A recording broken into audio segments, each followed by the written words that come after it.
살아계신 아버지 하나님 감사를 드립니다. 오늘도 아버지 하나님 3월의 첫째 주에 아버지 하나님께서 아름다운 날씨를 주셔서 저희들의 정말 이 3월의 첫날, 첫 주일날 예배하게 하시니 감사합니다. 오늘도 아멘. 변함없이 예수 그리스도께서 이 땅에 직접 오셔서 아버지의 그 사랑하는 제자들과 아버지의 사랑하는 백성들을 친히 눈으로 보시고 친히 아버지 하나님 그들을 안타까이 여기시며 많은 기적과 표적과 많은 말씀을 남기시고 가셨는데 저희들이 그 말씀 소중하게 생각하며 그 한 행동 하나하나, 한 말씀 하나하나가 다 의미가 있고 뜻이 있는데 저희들 성령의 은혜를 주셔서 그 마음을 열어 그 아버지의 뜻을 깨닫는 귀한 시간 되게 하여 주시옵소서. 아멘. 성령님께서 이 모든 시간 어떤 방해도 받지 않고 성령님의 역사하심으로 은혜로운 시간 되게 하여 주옵시고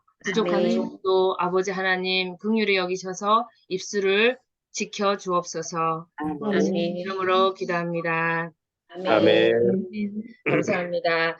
우리 이제 얼마 딱 5과 6과를 오늘 달릴 겁니다. 5과 6과. 그래서 여러분이 워크북에 있는 읽어보기라든지 그런 것들은 다 건너뛰고 있거든요. 그래서 여러분들이 이제 언젠가 시간이 되시면 워크북을 이렇게 수업했던 것을 찬찬히 읽어보시면서 그 사이사이에 스카치 테이프라든지 같이 읽어보기라든지 이런 것들을 꼭 한번 읽어주시면 감사하겠습니다.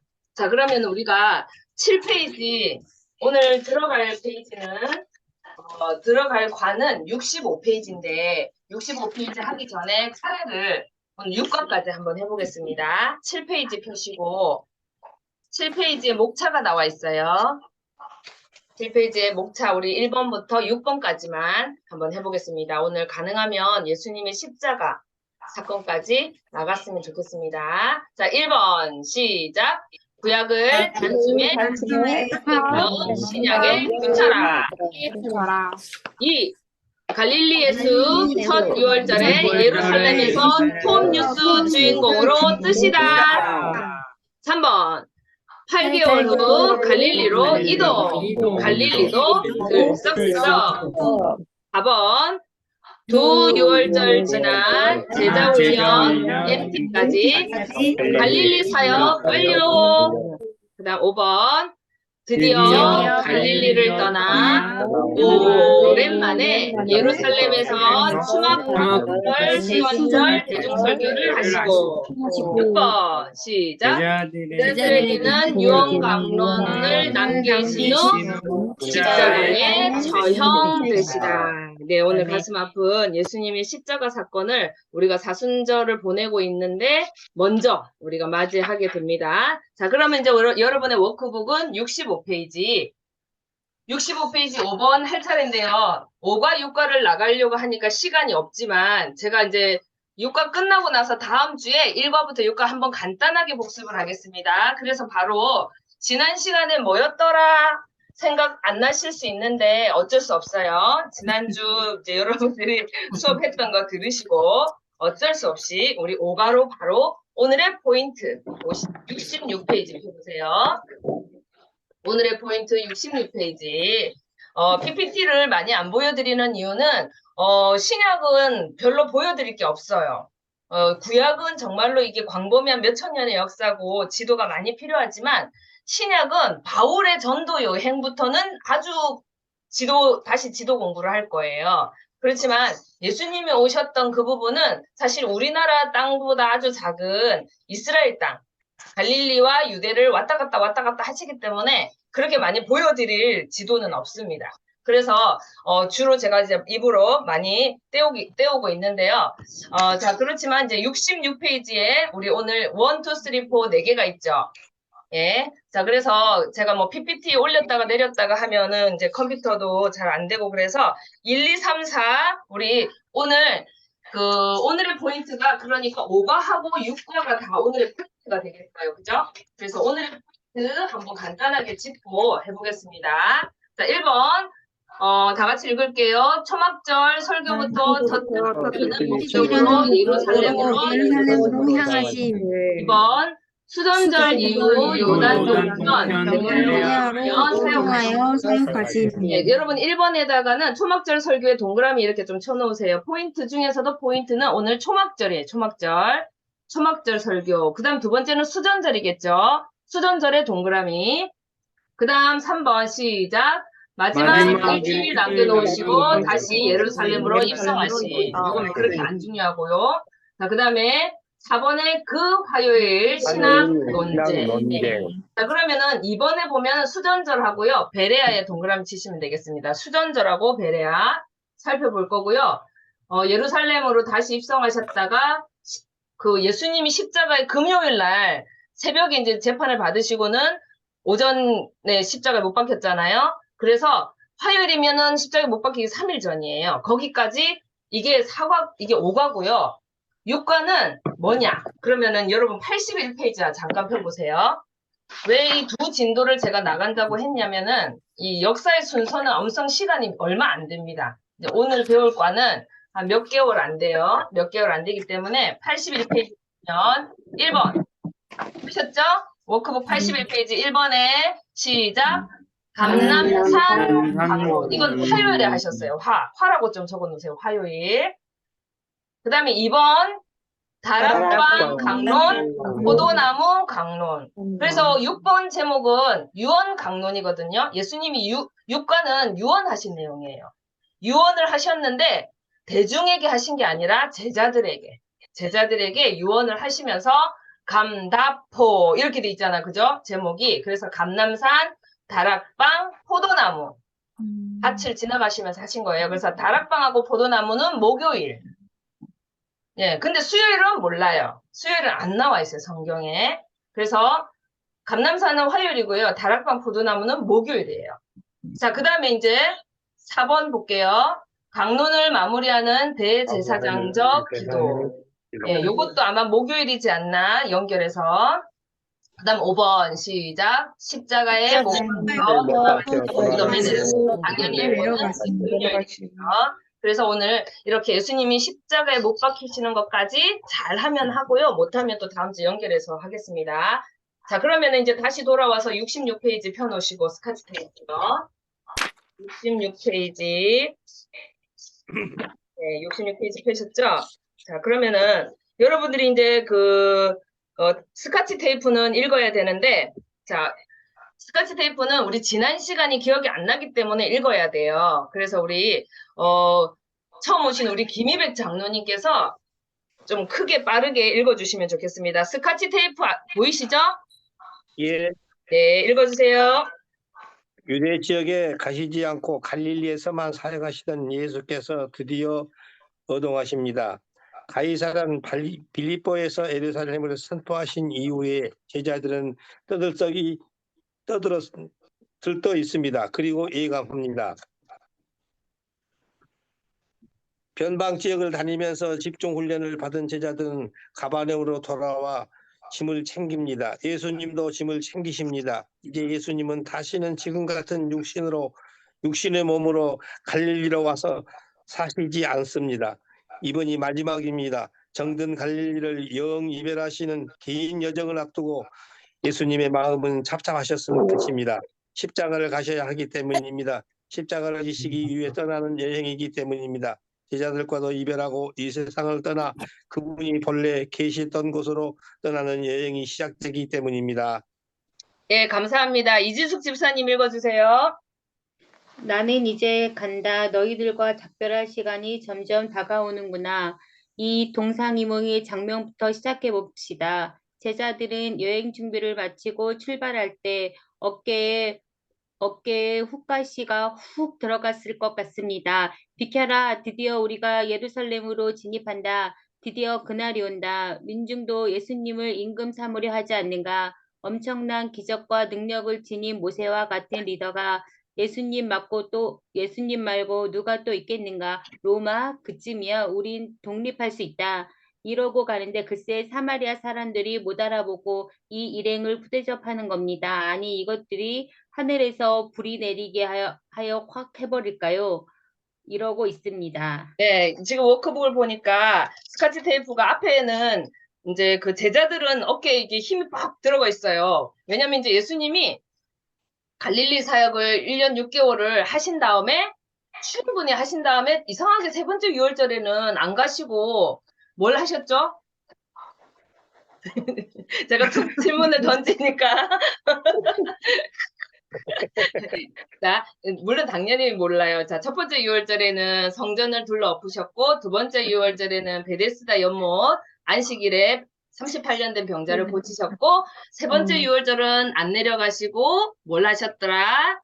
오병 이어, 그죠? 오병이어. 엄청 중요한 사건이라 그랬어요. 그래서 오병이어를 중심으로 갈릴리에서도 대중사역을 하셨다가 오병이어를 중심으로 예수님이 자꾸 이상한 소리를 하시는 거예요. 군중들은 우와 세상에 이럴 수가 있나? 우리가 이렇게 배고픈 문제까지 해결할 수 있는 엄청난 그 신적인 왕 이런 분이 오셨네? 그래서 왕으로 삼으려 하시자 예수님이 그때부터 대중들을 피해서 저 위쪽 지방들 그 갈릴리 북부 지방 뭐 베니게 이렇게 돌아다니셨단 말이죠. 그죠? 그렇게 하시고는 이제 왜 예수님 안 가시지? 예루살렘 안 가시지? 하고 있는데 이제 예수님이 드디어 예루살렘에 간다는 거예요. 마침 뭐가 됐느냐? 초막절이 됐다는 거예요. 자, 6월절이 두 번은 가셨는데 한 번은 안 가셨고 이제 초막절이라는 거예요. 그럼 여러분들이 지금 6월절하고 초막절하고 이제 계절별로 헷갈리신다고 했는데 6월절은 우리나라 달력으로는 4월이라 했어요. 그래서 항상 6월절을 딱딱딱딱 4개를 둬야 예수님의 공생애가 3년이 된다 그랬다. 그죠? 그러면 4월이 이제 보리 이삭을, 그러니까 어찌 보면 식물을 심어서 처음으로 뵈려고 할 때, 이제 첫 이삭을 하나님께 드리고, 이제 구원을 기쁘게 여기면서 6월절 행사를 보내요. 그래서 무교절 7일을 보내고, 8일째에도 또 행사를 하고, 그게 6월절이고요. 그 다음에 초막절은 이제 이스라엘에 유명한 절기들이 있다 그랬어요. 그죠? 그래서 오순절도 있고 그런데 초막절은 이제 10월 달에 10월 달. 9월에서 10월. 이 사람들도 음력으로 지내기 때문에 우리나라 달력으로는 어떨 때는 9월에 걸쳤다가 어떨 때는 10월에 걸쳤다가 이렇게 되는데 10월에 이제 과일들이나 곡식들을 다 걷어들이고 이제 텐트를 지어요. 텐트. 광야 생활을 기념하는 그런 이제 어찌 보면 그래서 이스라엘은 좀 사춘기가 애들이 없다고 그래요. 그러니까 초막절을 꼭 지내기 때문에 그 부모하고 자식들이 텐트에서 보내는 거죠. 7일 동안. 참 좋은 하나님 문화이기도 하고 자 그래서 40년을 기억하고 그래서 초막절은 10월이에요. 그래서 예수님이 이제 이때쯤 내려오시는 거예요. 1년 6개월. 한 번 안 내려가셨고 지났으니까 초막절은 여러분들이 간단하게 거기 위에다가 10월쯤 이렇게 적어 놓으시면 되겠죠. 그럼 오늘 수전절도 배울 건데 수전절은 구약이 없는 절기라 그랬어요. 그죠? 신약을 하셨던 분들은 이제 기억이 날 텐데 수전절은 우리 이제 이스라엘이 막 이렇게 지배를 막 당하다가 유일하게 그 마카비가 혁명을 일으켜가지고 100년 동안 독립을 한 시즌이 있었다. 그죠? 근데 그때 그 헬레니즘 이 사람들이 특히 마지막 했던 그 왕이 너무 이제 이스라엘 성전을 예루살렘 성전을 더럽히고 돼지 피를 뿌리고 막 이래서 참을 수 없어서 혁명을 일으켜서 성공을 하는 바람에 그 돼지 피 막 제우스 신이다 하면서 막 이렇게 예루살렘을 더럽힌 거를 우리가 참수하는 그게 바로 수전절이에요. 그래서 우리가 대략 절기로는 12월 크리스마스 정도라고 생각하시면 돼요. 이스라엘 사람들은. 그러니까 구약에는 없던 절기가 신약에 하나 생겼는데 그게 수전절이거든요. 그러면 오늘 예수님이 초막절은 10월 정도, 수전절은 12월 말 정도 이렇게 기억하시면 돼요. 그게 왜 중요하냐? 그러면 이제 좀 시간의 흐름을 보고 성경을 읽어주시면 되게 도움이 되기 때문이고요. 자, 초막절 설교부터 예수님께서 이제 예루살렘으로 가실 때 어때요? 저보다 비슷해요. 제자들은 이제 예수님이 이제 내려가서 뭘 할 것 같아요?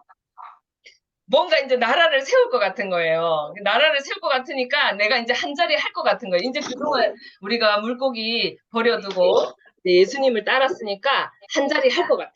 그래갖고 이제 요한하고 요한 이제 형제간도 말이죠. 우리 한 자리씩 좀 주실 건가요? 막 이러면서 이제 기세등등하고 막 내려가는 길에 이제 예수님이 꼭 사마리아를 들으시거든요. 다른 유대인들은 안 들르는데 예수님은 사마리아를 들른다 했죠. 들렀는데 이번에는 이 나쁜 사마리아 사람들이 예수님을 보고 푸대접을 했나 봐요.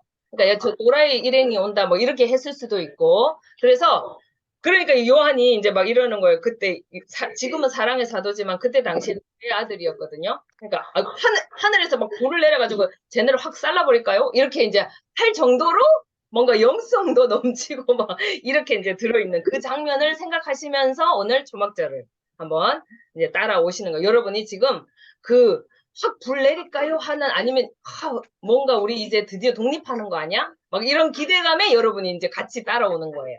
현장 속으로 따라오셔서 이제 내용 들어가게 보겠습니다. 자, 예수님은 그런데 다르다 그랬죠. 예수님은 그런 의미가 아닌 거 여러분도 다 아시지만 일단은 여러분이 같이 가슴을 부풀어서 그렇게 따라오세요. 자, 그러면 초막절 예루살렘. 자, 그래서 오늘 요한복음을 펴놓으셔야 됩니다. 7장. 요한복음 7장. 자, 그럼 67페이지에 초막절에 예루살렘으로 올라가심이라는 표현은 여러분이 그림 지도상도 갈릴리에서 이렇게 내려오지만 예루살렘은 언덕 위에 있기 때문에 그리고 성전이기 때문에 우리가 성전에 올라가는 노래 그런다 그랬죠. 그래서 올라가신 갈릴리에서 예루살렘으로 올라가신. 그래서 1번에 볼게요. 우와 오랜만에 Y좌표 이동 순간이다 해서 화살표 어떻게 해야 됩니까? 갈릴리에서 예루살렘 이렇게 적어주세요. 갈릴리에서 예루살렘으로 좀 적어주세요. 2번. 자, 그래서 초막절에 예루살렘으로 올라가는 장면이 요한복음 7장. 자, 요한복음은 마지막에 썼기 때문에 예수님의 그 사역, 공간복음에 없는 내용이 많다 그랬고요. 예수님의 사역의 초기가 많다 그랬어요. 예수님의 사역 초기가 많고요. 그 다음에 마지막 때가 많아요. 왜? 예수님이 중간에는 어디서 아까 사역 많이 했죠? 1년 6개월 동안 갈릴리 사역을 많이 했으니까 당연히 요한복음에는 없겠죠. 그래서 예수님 그 요한복음에는 유대에서 사역하신 내용들이 자세히 기록이 돼 있는 거예요. 그러면 자 이제 마지막 부분도 유대에서 예루살렘 쪽에서 사역을 했기 때문에 요한복음에도 많이 있다. 이렇게 이제 여러분들이 조금 수준 있게 성경을 보시면 좋겠습니다. 7장에 그 후에 예수께서 갈릴리에서 다니시고 유대에서 다니려 아니하심은 유대인들이 죽이려 함이러라. 그래서 유대인의 명절인 초막절이 가까운데 자, 3절 볼게요. 7장 3절에 볼게요.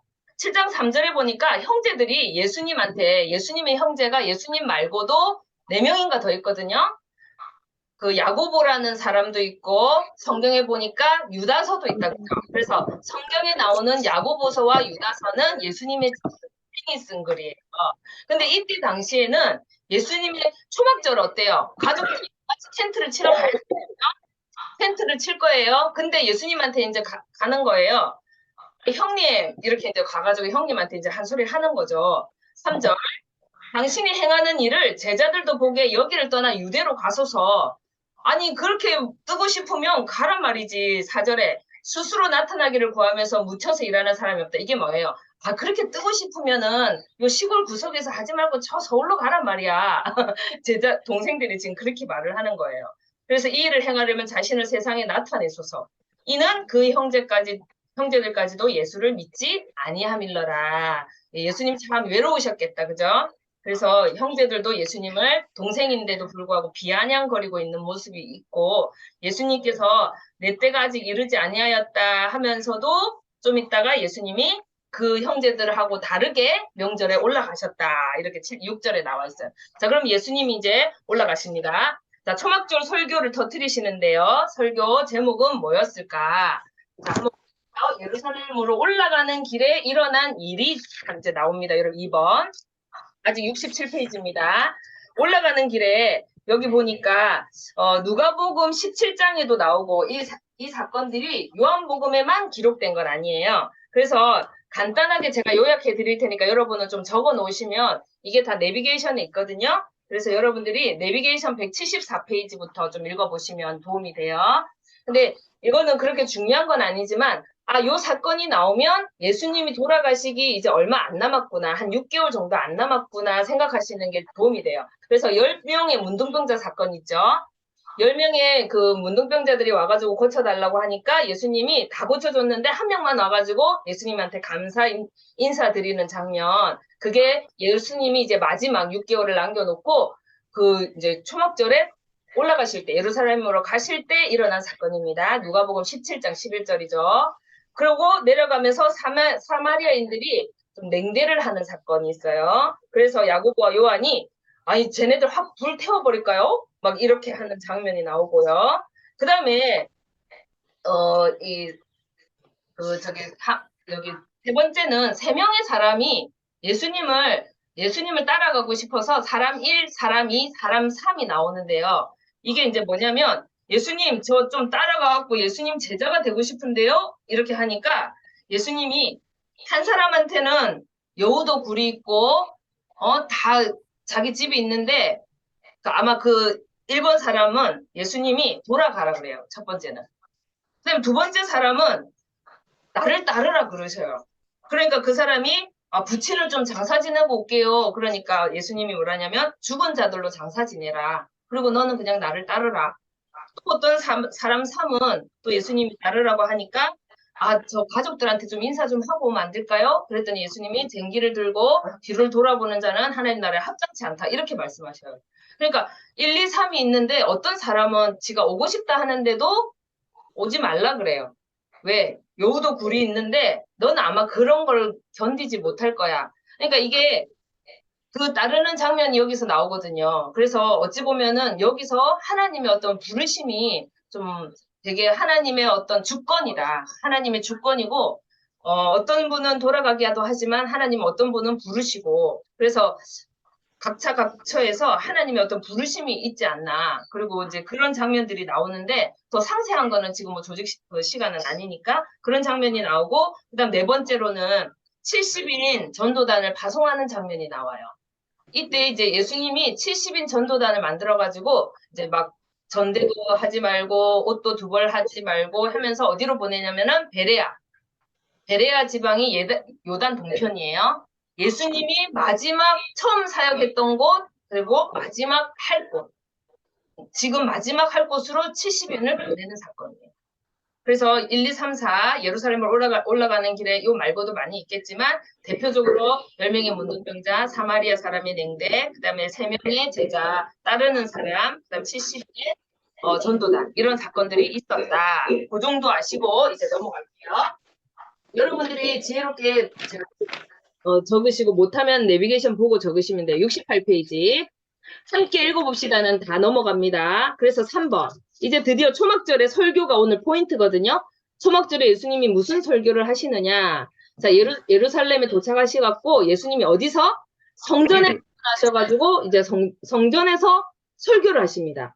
자, 초막절에 여러분 행사가 있는데요. 그 3번에다가 이제 그 다 함께 읽어봅시다 밑에 보면 예루살렘 성전 분위기를 예감하라 이렇게 했는데 봐봐요. 지금 어디하고 연결을 해야 되냐면 베데스다 연못 사건하고 지금 연결해야 돼요. 여기가 어디예요? 유대잖아, 그죠? 유대 성전인데 성전 근처에 그 1년 6개월 전에 예수님이 베데스다 연못에서 안식일에 38년 된 병자를 고쳤단 말이죠. 이게 안식일이라서 엄청나게 논쟁이 됐고요. 그런데 38년 동안이나 앉아있던 사람이 일어난 사건은 엄청난 사건이거든요. 그러니까 이 분위기 속에서 아니 그 예수가 지금 돌아왔다고? 하면서 이제 다 긴장하는 그런 분위기예요. 그때 사람들은 이미 저 예수 죽이자 이렇게 바리새인들은 결정했단 말이에요. 그런 여론이 이어지고 있는데 예수님이 짠짜잔 하고 갑자기 성전에 나타난 거예요. 6월절에도 안 나타나더니 웬일이야? 뭐하러 온 거야? 하는 그런 분위기죠. 약간의 긴장감이 찡하고 돌고 있는 그런 분위기를 여러분들이 이제 생각을 하시면서 예수님이 초막절에 어떤 설교를 터뜨리셨냐. 그럼 요한복음 지금 펴놓고 계시니까. 자, 요한복음의 빨간 글씨가 이제 예수님이 이제 말씀을 하시는 거예요. 그래서 예수님께서 이제 오셔가지고는 예루살렘 성전 분위기가 딱 그런 상태에서 첫 번째 이슈. 자, 68페이지 2번. 3번에 2번 볼게요. 초막절 설교의 첫 이슈. 자, 거기다가 왜 나를 죽이려고 하는가? 내가 그리스도인데. 왜 나를 죽이려고 하는가? 내가 그리스도인데. 자, 여러분 그리스도와 메시아는 같은 말이에요. 그리스도는 헬라어고요. 메시아는 히브리어입니다. 다른 뜻이 아니고 그러니까 기름 부은 자 혹은 구원자 보낸다 했단 말이에요. 계속 선지자들이 여러분이 선지서를 열심히 읽으셨으면 그 선지자들이 계속해서 반복해서 했던 이야기가 너희를 구원할 자를 보낸다고 계속 말했거든요. 그래서 그리스도가 올 거야라는 것을 유대인들은 다 알고 있었어요. 기다리고 있었고. 그래서 메시아 그 선망 사상들이 있는데 그 메시아가 오기를 계속 기다리고 있어요. 근데 예수님이 뭐래요? 왜 나를 죽이려고 하는가? 내가 그리스도인데. 자, 드디어 공식적으로 예수님이 우리가 신약을 읽을 때는 예수 그는 누구인가? 이 관점이라고 그랬어요. 구약에서는 관점 두 개가 있다 그랬어요. 구약에서는 혹시 기억나시나요? 구약 성경을 읽을 때 박신지 혹시 아세요? 공부할 의욕이 없어 보여요. 자, 우리 정정원 권사님, 구약에서 두 관점이 있습니다. 누가? 1번은 뭐예요? 왕인가? 예, 스피커를 다 이제 닫아 놓으셔가지고. 누가 왕인가? 누가 왕인가? 네, 맞습니다. 누가 왕인가? 그래서 왕싸움이라 그랬어요. 그럼 두 번째는 뭐라 그랬어요? 뭐 하면 안 된다? 섞이면 안 된다. 예, 섞이면 안 된다. 이 섞이면 안 된다가 엄청 중요하다 그랬어요. 차라리 아예 안 믿는 거 괜찮아. 근데 노아 홍수도 누구 때문에 왔다고요? 하나님의 아들들 때문에 왔다 그랬어요. 그래서 사실은 하나님이 관심 있게 보고 있는 거는 하나님의 자녀를 관심 있게 보고 계시고 이 세상의 중심에 노른자 같은 우리 하나님의 아들들이 이렇게 잘못하면 전체가 흔들리는 거예요. 그래서 구약의 관점은 누가 왕인가? 왕싸움, 그 다음에 섞이면 안 된다. 이런 관점으로 쭉 구약을 읽으시면 이해가 돼요. 왜 그렇게 심판하셨고 왜 저렇게 이스라엘이 멸망당할 수밖에 없었나? 섞였다. 여로보암의 길로 가고 아합의 길로 갔어. 그래서 저렇게 하나님이 70년 동안 포로를 보낸 거야. 그렇다면 지금도 우리도 마찬가지예요. 왜 코로나가 왔을까요? 왜 우리에게 종말이 올까요? 섞였기 때문이겠죠. 예, 너무 섞일 것 같죠? 그래서 성경, 이 역사를 알면 안다 그랬어요. 근데 신약은 핵심 포인트는 예수, 그는 누구인가요? 거기에 대한 해석이 어떤 사람은 그냥 선지자야. 어떤 사람은 위인이야. 4대 성인 중에 한 사람이야. 어떤 사람은 나의 구원자야. 주는 그리스도고 살아계신 하나님의 아들이야. 고백에 따라 그 인생이 아예 인생이 달라지거든요. 오늘 이제 이 바리새인들도 반응이 완전히 달라지는 거죠. 그래서 초막절의 첫 이슈는 이제 내가 그리스도라는 것을 딱 이야기하시면서 여러분 이제 요한복음 7장 16절 한번 볼게요.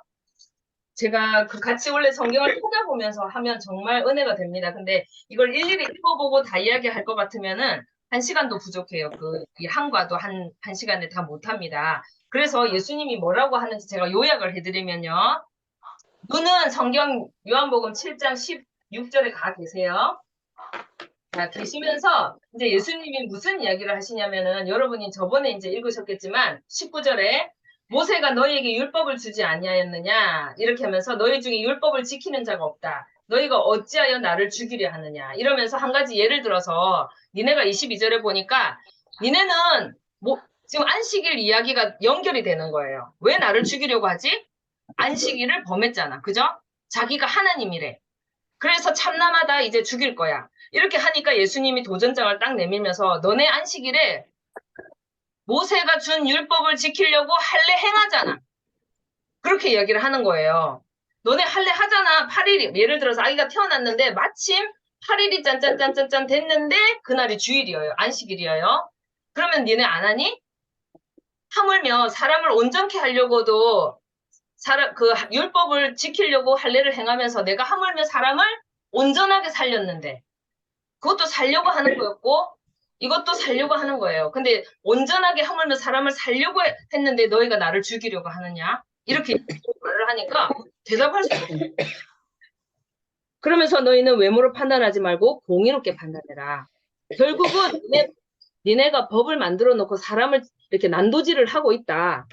그러면서 예수님이 두 번째 그래서 니네가 그리고 두 번째 뭐 때문에 나를 죽이려고 하냐? 내가 하나님 아버지가 일하시니 나도 일한다. 에이? 하나님을 내 아버지를 한다고? 어디서 감히 인간인 주제에 하나님을 자기 아버지를 자기가 하나님이라 이거잖아. 하나님의 아들은 하나님이잖아. 그죠? 그러니까 네가 하나님이라고 한다고 니네가 나를 지금 죽이려고 하지? 그래 맞아. 나는 7장 29절에 7장 29절에 너희가 나를 알고 내가 어디서 온 것도 알거니와 내가 갈릴리에서 온 건 니네가 알 거야. 그렇지만 내가 스스로 온 것이 아니라 나를 보내신 이는 참되시니 너희는 그를 알지 못하나 나는 아노니 이는 내가 그에게서 났고 그가 나를 보내시. 그가 누구예요? God 이렇게 이야기를 계속 하십니다. 하나님이. 그러니까 두 번째는 뭐예요? 하나님이 나를 보냈어. 그 증거가 뭐냐면 그 증거로 좀 이따가 나는 33절에 증발할 거야. 증발할 거야.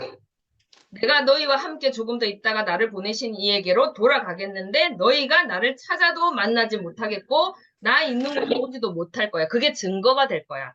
실제로 어떻게 하십니까? 예수님이?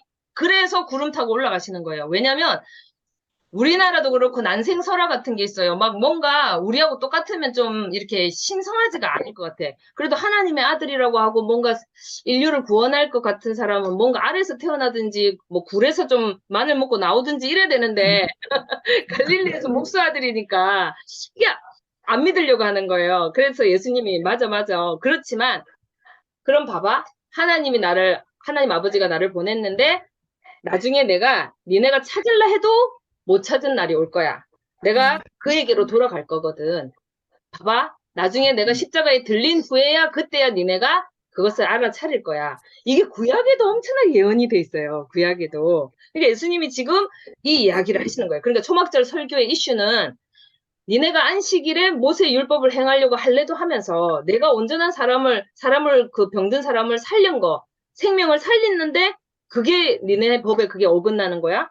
그리고 내가 하나님의 아들이라는 거, 여러분들 그 유대인들은요, 메시아가 조건이 있어요. 그 사람들이 성경을 쫙 연구를 해가지고 메시아는 어디서 왔는지 몰라야 된대요. 이 사람들이 왜냐면 메시아가 갈릴리에서 났다, 뭐 어디서 났다 이렇게 하는 건 인간의 아들이라고 생각하기 때문에 뭔가 하나님이 주시려면 좀 신령해야 되거든요.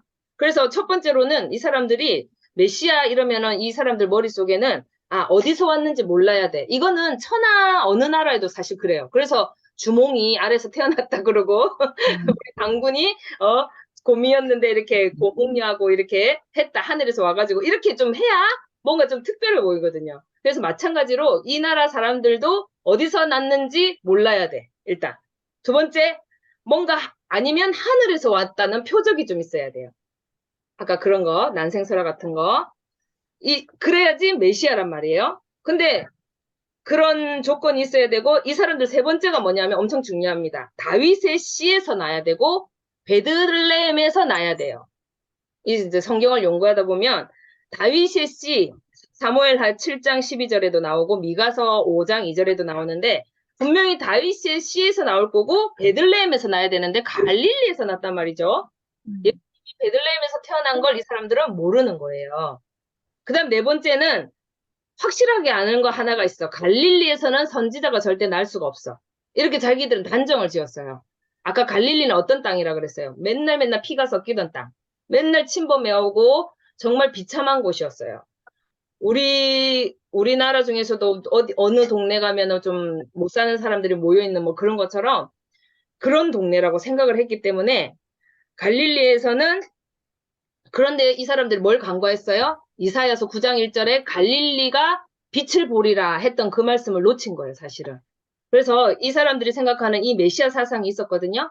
그런데 예수님이 그걸 하나하나 이제 이야기를 해주면서 예수님이 이때 나 베들레헴에서 태어났다 이렇게 해줬으면 참 좋았을 텐데 그런 이야기는 안 해주시고 이제 내가 하늘로 내가 떠날 거야. 근데 니네가 찾아도 찾을 수가 없을 거야. 그게 증거가 될 거야. 이렇게 이제 두 가지를 반박하십니다. 안식일 하고 하나님의 아들인 거. 그 두 가지가 초막절 설교예요. 아시겠죠? 자, 그러면 이제 초막절 설교가 첫 번째 이슈는 아까 금방 왜 나를 죽이려고 해? 내가 그리스도야. 두 번째는 뭐예요? 자, 두 번째 설교 69페이지 넘어갑니다. 두 번째 이슈는 자, 초막절에 여러분들이 이제 이거를 하나 이야기할 것. 이 나라 사람들이 이제 초막절이 이렇게 쭉 진행이 될 때 마지막 날에 그 초막절 행사 끝에 실로암 물에 가가지고 물을 길어와요. 물을 길어와가지고 이 제단에 이제 그 어린 양을 이렇게 잡고 이 물을 부을 때 모든 사람들이 이제 번제단에 버드나무 가지를 이렇게 이제 갖다 놓고 물을 붓거든요. 이렇게 물을 붓는 의식이 있는데 예수님이 그러면서 이 사람들이 시편을 낭송하거든요. 그래서 예수님이 이때 생수 설교를 해요. 이사야서 55장에 있는. 그래서 여러분 두 번째 이슈에 뭐라고 적냐면 그 갈로 안에 이사야 55장 생수 설교. 아, 이사야 55장 찾아보셔야 되겠죠? 이사야 55장 1절. 이사야 55장 1절. 네, 우리 정정학 권사님 55장 1절 한번 읽어주세요. 아직이요. 아, 예. 그 손가락 끼고 있으면 됩니다. 요한복음 7장 하고요. 그다음에 이사야 55장은 1035페이지. 55장 1절만 읽어주세요. 오호라 너희 모든 목마른 자들아 물러나오라. 돈 없는 자도 오라. 너희는 와서 사 먹되 돈 없이 값 없이 와서 포도주와 젖을 사라. 네, 넘기시면 다시 7장에 예수님이 뭐라고 하시냐면은 7장 37절에 명절 끝날 곧 큰 날에 이게 초막절 마지막 날 행사예요. 이때 예수께서 외쳐 이르되 누구든지 목마르거든 내게로 와서 마시라. 나를 믿는 자는 성경에 이른 것 같이 그 배에서 생수의 강이 흘러나오리라. 이렇게 말씀하신 거예요. 그러니까 이사야서에서 있는 말씀을 거의 비슷하게 가져오시면서 돈 없이 와서 값 없이 와서 포도주와 젖을 사래요. 이게 바로 예수 그리스도가 값 없이 주시는 그 보혈을 이야기하는 건데 사실은 이 사람들은 초막절에 이 행사를 왜 하는지 모르는 거죠. 예수 그리스도의 보혈의 피가 흘려져서 우리가 그것을 먹고 영원한 생명을 얻는다. 이걸 모르고 행사를 하는 거예요. 우리가 많은 행사를 하면서도 그 깊은 뜻을 잘 알지 못하니까. 근데 예수님께서 하신 설교나 말씀이나 행동은 의미가 없는 게 없거든요. 그래서 예수님이 사실은 이 사람들을 의식하고 너무나 맞아떨어지게 이 생수 설교를 하시는 거예요. 아시겠죠? 그래서 이사야, 예수님이 계속해서 구약 말씀을 가지고 오신 이유가 있어요. 계속해서 그들이 말하고 있던, 예언하고 있던 그가 바로 나거든? 좀 제발 믿음으로 좀 알아봐 줘. 이렇게 계속해서 예수님은 몸부림을 치고 계십니다. 그래서 두 번째 이슈는 뭐예요? 생수 설교를 하신 거예요. 그래서 목마른 자, 이런 사람이 영원히 그 성령이 이제 여기서 보면 이어서 아까 그 요한복음 7장 39절에 보면 이는 그를 믿는 자들이 받을 성령을 가리켜 말씀하신 것이라 이렇게 나왔어요. 그러니까 우리 안에서 계속해서 샘소들이 일어나는 이건 뭐예요? 성령이 계속해서 이제 생수의 강이 흘러 넘치는 거예요. 여러분이 가끔씩 너무너무 기뻐서 주체할 수 없는 눈물이 나고 이런 찬양이 하는 거는 예수님이 우리 안에 생수를 부어주셨어요. 우린 초막절에 버드나무 가지 갖다 놓고 물을 실로하면서 물 안 갖다 부어도 우리는 예수님이 주신 그 생수가 성령이 계속 흘러 넘치는 거예요. 근데 이제 이것을 이 사람들은 이해를 못했겠죠. 너무 안타깝습니다. 우리는 너무나 이해할 수 있는 세대에 살아서 좋아요. 그래서 예수님이 두 번째 이슈는 생수 설교였다. 그래서 목마른 자를 마시게 하고 좀 이따가 성령이 올 거야.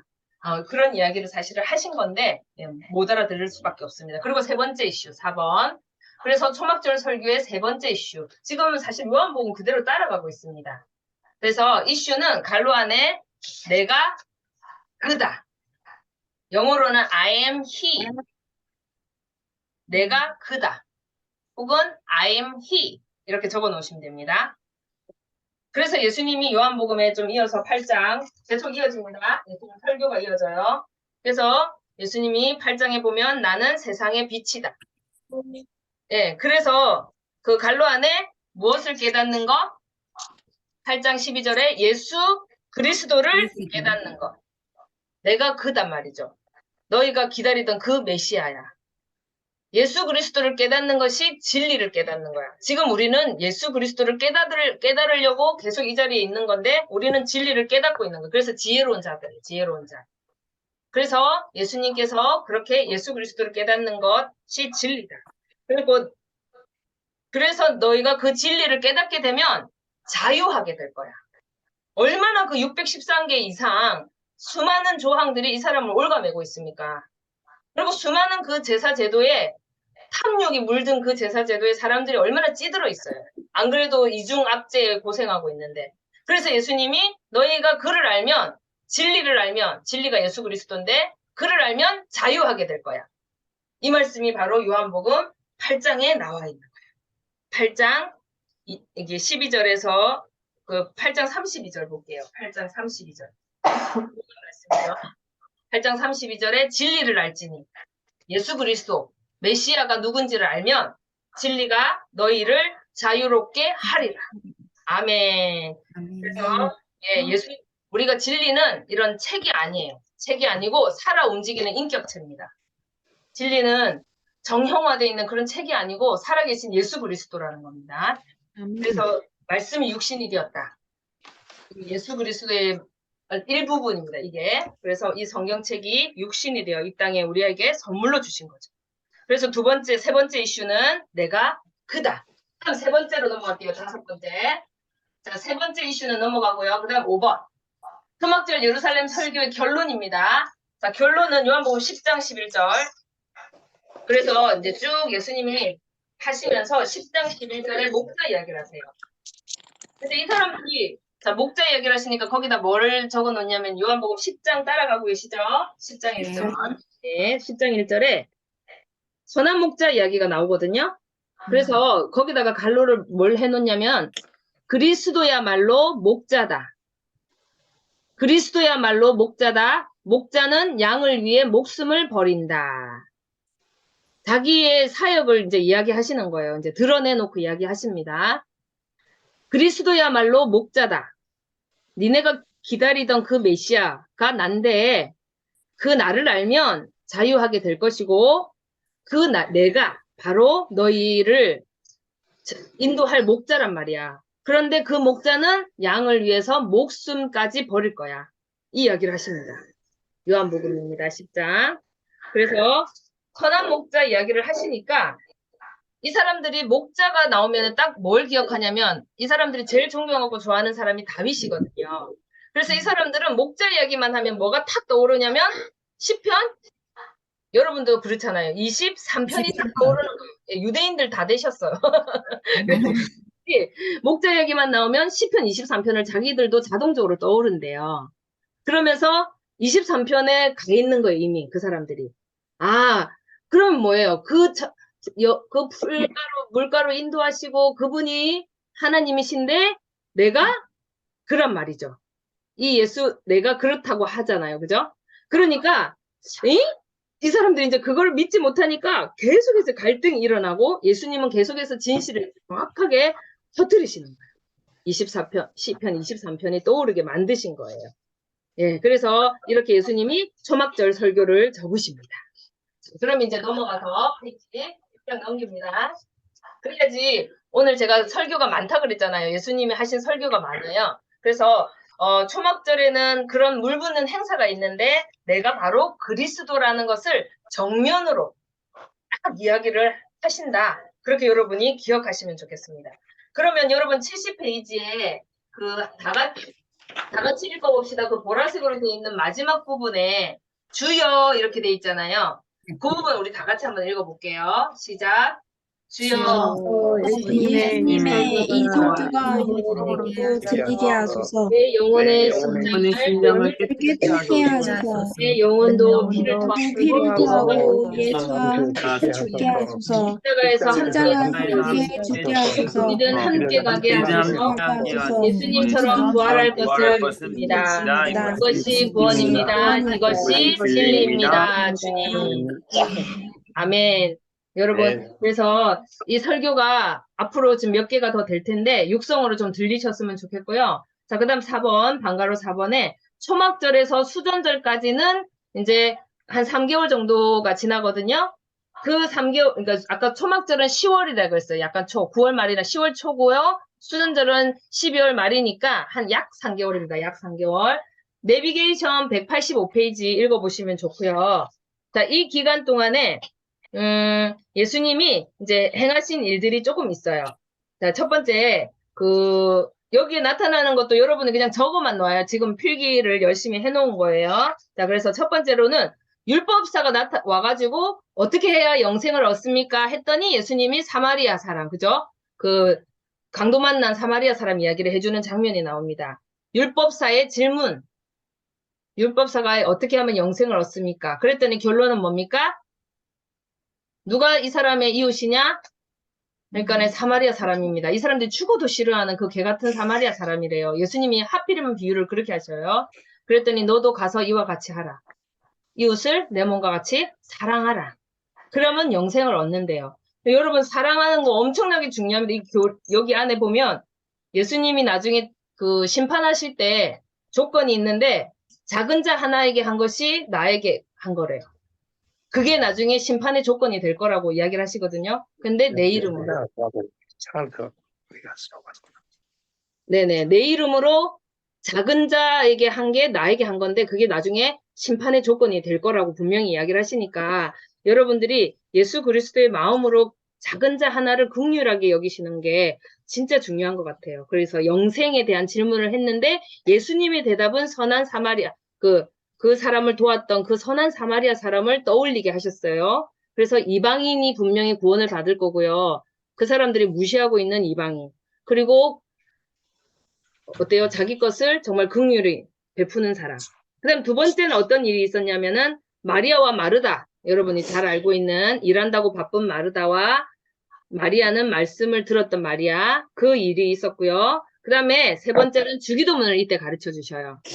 주기도문 주여 우리가 어떻게 좀 기도를 잘하면 됩니까? 그랬더니 하늘에 계신 우리 아버지 하시면서 가르쳐 주셨고요. 예수님이 지금 마음이 바쁘세요. 가르쳐 줄 게 너무 많으신 거예요. 이제 얼마 있으면 가실 거거든요.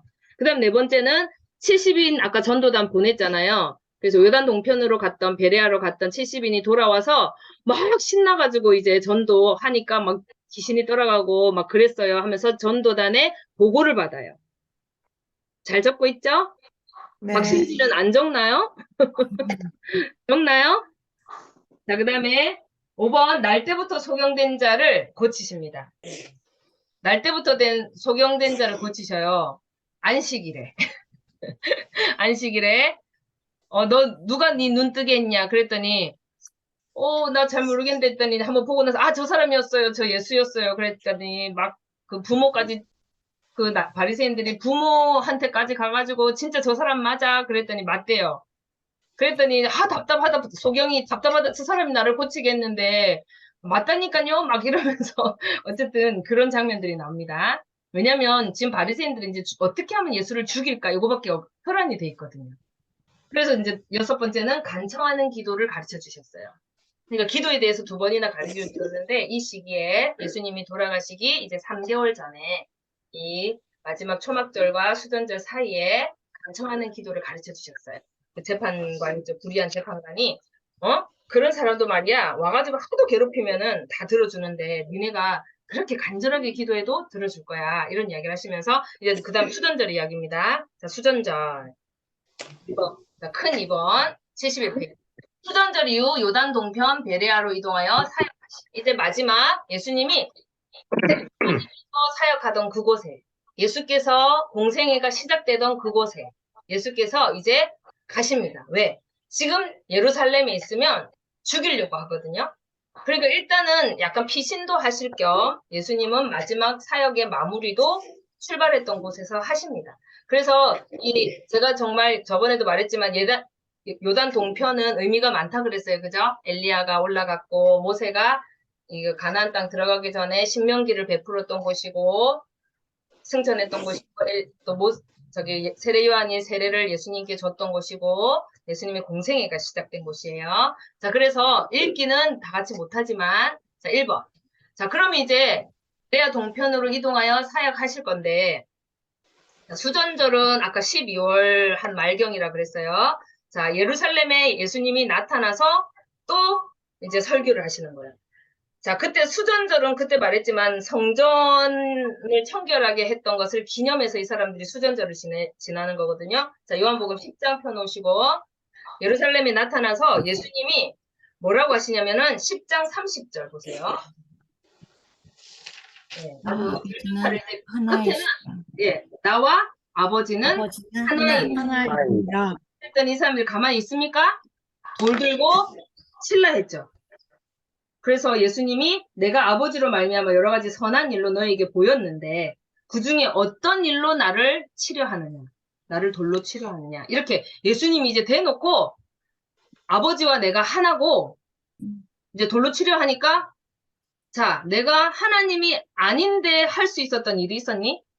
니네가 여태까지 그렇게 죽은 사람 살린 거, 좀 이따가 이제 나사로도 살리겠지만 앞에 과부의 아들하고 저 왕의 신하인가 누구 또 살렸잖아, 그죠? 그래서 죽은 사람도 살렸고 38년 된 병자도 고치는 걸 볼 때 안진뱅이 일어서고 진짜 수십 명일 거예요. 아마 수백 명을 고치셨는데 여기 성경에만 기록된 것만 해도 수십 명인데요. 그 중에 어떤 걸 보고 니네가 나를 돌로 치료하지? 이렇게 예수님이 질문하십니다. 이게 이제 수전절 때. 그래서 그러니까 누구라고요? 나는 하나님과 하나다. 그건 뭐예요? 나는 하나님이다. 입니다. 예, 나타나서 그렇게 말씀하시는 거예요. 예, 엄청난 도전이죠. 그래서 아까 초막절 설교 끝에 보면은 예수님이 내가 그 목자인데 목자는 뭐예요? 왕이 된다. 이게 아니라 그들을 위해서 목숨을 버린다. 이렇게 말씀하셨거든요. 그런데 내가 하나님의 아들이고 그래서 내가 곧 하나님이야. 이 이야기를 하는 거예요. 그래서 봐봐 얘들아. 내가 바로 그 공의, 죄를 니네가 그동안 지었잖아. 그것을 심판하러 올 거야. 그런데 내가 그것을 다 짊어질 거야. 목숨을 버릴 거야. 그러니까 공의와 사랑을 다 이루시는 하나님이라는 거죠. 그래서 니네가 죄를 지었어. 그래서 심판하러 하나님이 직접 올 수밖에 없어. 근데 그 심판은 내가 죽음으로써 완성되는 거야. 그 이야기를 예수님이 하신 거예요. 자, 그래서 이제 수전절 이후에 이제 어떻게 되느냐 한번 볼게요. 자, 수전절 이후 이게 약 3개월 남았습니다. 예수님 십자가 지기 3개월 전. 자, 그 시점에 이제 베레아 동편, 요단 동편으로 가서 사역을 하신다. 그래서 이번은 그냥 12월 말에서 4월 중순. 이제 마지막 예수님이 이제 수전절이 지나고 나면 6월절까지 되려면 한 3개월에서 약간 3개월 반 정도 남거든요. 그러니까 약 3개월 남은 시점이라고 보시면 돼요. 돌아가시기 약 3개월 남은 시점. 그래서 이제 한번 그렇게 간단하게 적어 놓으시면 돼요. 십자가 지시기 3개월 전쯤 이렇게 적어 놓으시고 3번 요단 동편 베레아로 이동하셔서 마지막 사역을 하십니다. 이 마지막 사역하는 부분에 하시는 사건들을 6가지 정도 적어 놓을 건데요. 요한복음 11장. 자, 이때쯤에 예수님께서 나사로를 살리십니다. 그것도 죽은 지 3일이 지나게. 네. 그래서 요한복음 11장 4절 유명한 나사로가 이 병은 죽을 병이 아니라 하나님의 영광을 위하며 하나님의 아들이 이로 말미암아 영광을 받게 하려 함이라 이러면서 죽은 나사로를 살리는 사건입니다. 자, 여러분 그 베단이라는 곳이 있는데요. 그 이제 나사로 그 형제 자매가 베다니에 살았거든요.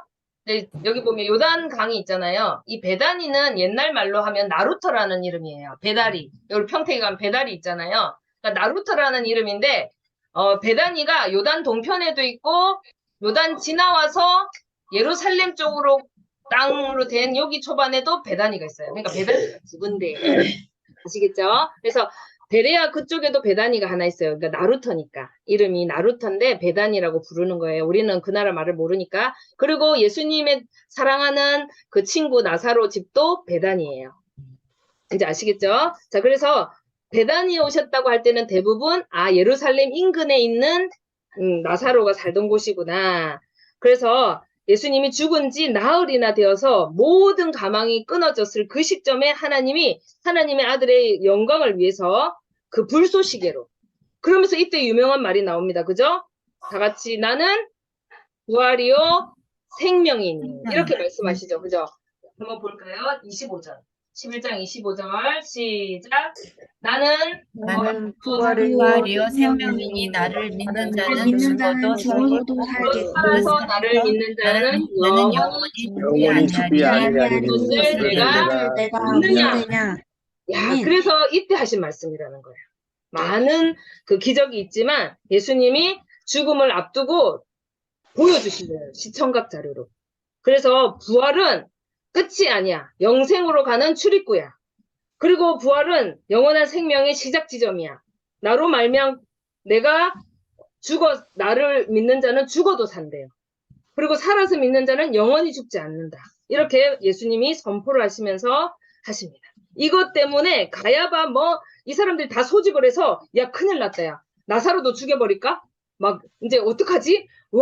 와 나흘이나 썩은 냄새도 이게 맡았다는데 예수라는 사람이 그걸 살렸대. 이거 빨리 안 죽이고 손 안 보면 큰일 나겠다.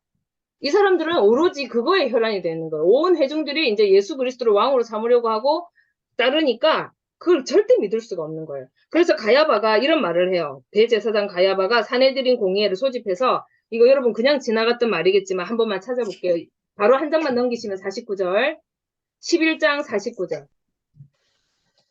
이제 어떻게 하지? 빨리 이거 나사로를 죽여버릴까? 예수도 빨리 죽여야 되는데 어떡하지? 막 이러고 있을 때 가야바라는 대제사장이 50절에 한 사람이 백성을 위하여 죽어서 온 민족이 망하지 않게 되는 것이 너희에게 유익한 줄을 생각하지 아니하는도다 하였으니 이렇게 이야기해요.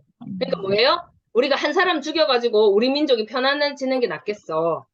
근데 이게 사실은 밑에 보세요. 이 말은 스스로 함이 아니요 그 해의 대제사장이므로 예수께서 그 민족을 위하시고 또 그 민족만 위할 뿐 아니라 흩어진 하나님의 모든 자녀를 모아 하나가 되게 하기 위해 죽으실 것을 미리 말함이로라. 예, 그래서 예수님은요, 이 가야바의 입을 통해서 하나님이 하고 싶어서 이야기를 하는 거예요. 한 사람이 우리를 위해서 죽어가지고 수많은 민족이 망하지 않게 된대요. 자기는 예수를 죽이려고 한 말인데, 하나님은 뭐예요? 맞아, 네 말이.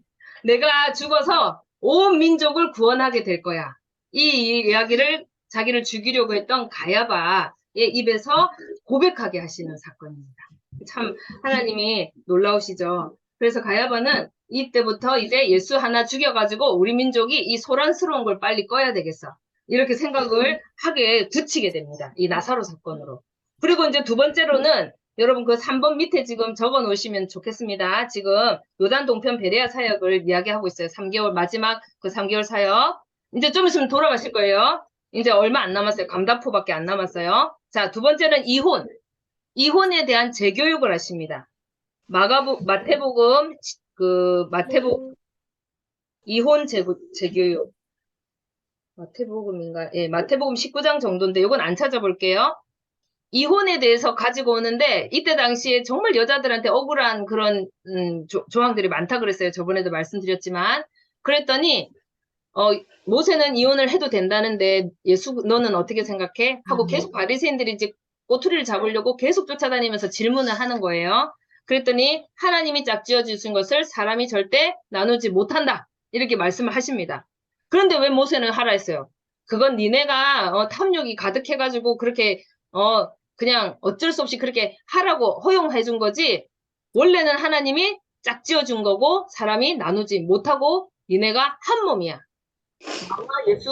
예수 그리스도와 하나님과 성령이 한 몸이듯이 너네는 한 몸이야. 그 창세기 때 우리 열심히 했다 그죠? 그러면서 어린아이들을 안수하시고 어린아이를 축복하시고 어린아이와 같지 않으면 천국에 갈 수 없다. 그리고 재물 많은 청년, 부자가 천국 가기 힘들다. 이 사건도 여러분 그 좀 다음에 시간이 있으면 우리 성경 열심히 한번 이렇게 파고 우리가 앞으로 한 65주에서 70주를 한번 해볼 생각인데 재물 많은 청년이 그 질문에 대해서도 우리 한번 해볼 거예요. 어쨌든 부자가 천국을 가기 힘든 게 어떤 의미로 하셨는지를 여러분들이 부자가 되면 안 된다 이런 건 아닙니다. 안 되고 좀 찾아보시면은 다 안 돼요. 우리 힘으로는 다 안 되는데 하나님은 하실 수 있다 이렇게 이야기하세요. 그러니까 그 이야기지 부자가 안 된다 이 말은 아니에요. 하나님은 할 수 있다 이 말이에요. 너무나 불가능한 것도 하나님이면 할 수 있다 이거예요. 그 다음에 이제 세 번째로 어떤 일이 일어나냐. 지금 나사로 이야기랑 여러 가지 금방 이혼 재교육과 아이 안수하고 청년 이야기했죠. 그 다음에 안식일 날 꼬부라진 여인하고 고창병이라고도 나오고 수종병이 나오는데 꼬부라진 여인 고치십니다. 이 꼬부라진 여인하고 수종병은 고창병인데 신장병 같은 거예요. 독이 가득 차서 몸이 막 퉁퉁 붓는 병인데 그것도 예수님이 둘 다 안식일에 고치십니다. 예수님이 일부러 안식일에 계속 사람을 살리는 거, 생명 일을 하라고 계속해서 안식일을 고치셔요. 그 다음 네 번째로는 수많은 비유 설교를 주로 이 부분에 여러분 나오는데요. 바리새인들한테 합니다. 거의 읽어보시면은 포도원에 품꾼 비유가 있어요. 니네가 그 아들이 하나 왔는데 그 뭐죠? 죽였잖아. 그죠? 세례요한 죽였지? 나중에는 너네가 진짜 친아들을 보내는데 그것도 죽일 거야. 이렇게 이야기를 하시는 거예요. 포도원 품꾼 비유. 뭐 나중된 자가 먼저 된 자, 뭐 좁은 문, 끝자리에 앉아야 된다. 뭐 이른 드라크마 이야기, 불의한 청직 이야기, 부자와 거지 나사로 이야기, 과부와 재판장 이야기. 이거 다 적을 수는 없는데 요때 하신 이야기예요. 다 바리새인들 들으라고 하시는 이야기예요. 물론 여러분 들으라고 하시는 이야기인데 그렇게 이야기를 많이 하시고요. 그 다음에 이제 세베대의 아들 그 어머니가 와가지고 미세스 세베대가 오셔가지고 우리 아들 둘이 좀 한 자리씩 좀 해주면 안 됩니까? 아직도 이러고 계세요. 그 청탁하시고 그러니까 그 제자들이 막 화가 나가지고 에이, 그런 게 어딨어요? 이런 거예요. 요한은 이제 그 이야기에 의하면 그 사람을 썼던 그 집이래요. 그러니까 그 어부 중에서도 이게 엄청 기업인 거예요. 기업. 사람을 아마 베드로는 그 중에 한 명이었을 수도 있고 그 요한은 엄청 부자였던 거죠. 그래서 미세스 세베대가 좀 돈이 있었던 거예요. 그래서 예수님 바로 오시는 이야기. 그 다음에 이제 여리고 들러가지고 바디메오 고치시고 삭개오 만나시고 이때 다 하신 이야기입니다. 그래서 예수님이 그 사이사이에 내가 좀 이따가 십자가에 죽고 3일 만에 살아날 거야. 이 이야기를 사이사이에 계속해서 하고 계세요. 읽어보시면은. 자, 그럼 넘어갈게요. 이제 그래서 이제 왜 쭉쭉 넘어가느냐. 72페이지 넘어가고요. 그 다음에 73페이지에 마지막 일주일 남겨놓으시고 다시 예루살렘으로 입성하시. 이제 드디어 이제 며칠 남았어요? 이제 일주일 남는 거예요. 자, 이제 이만큼 왔습니다.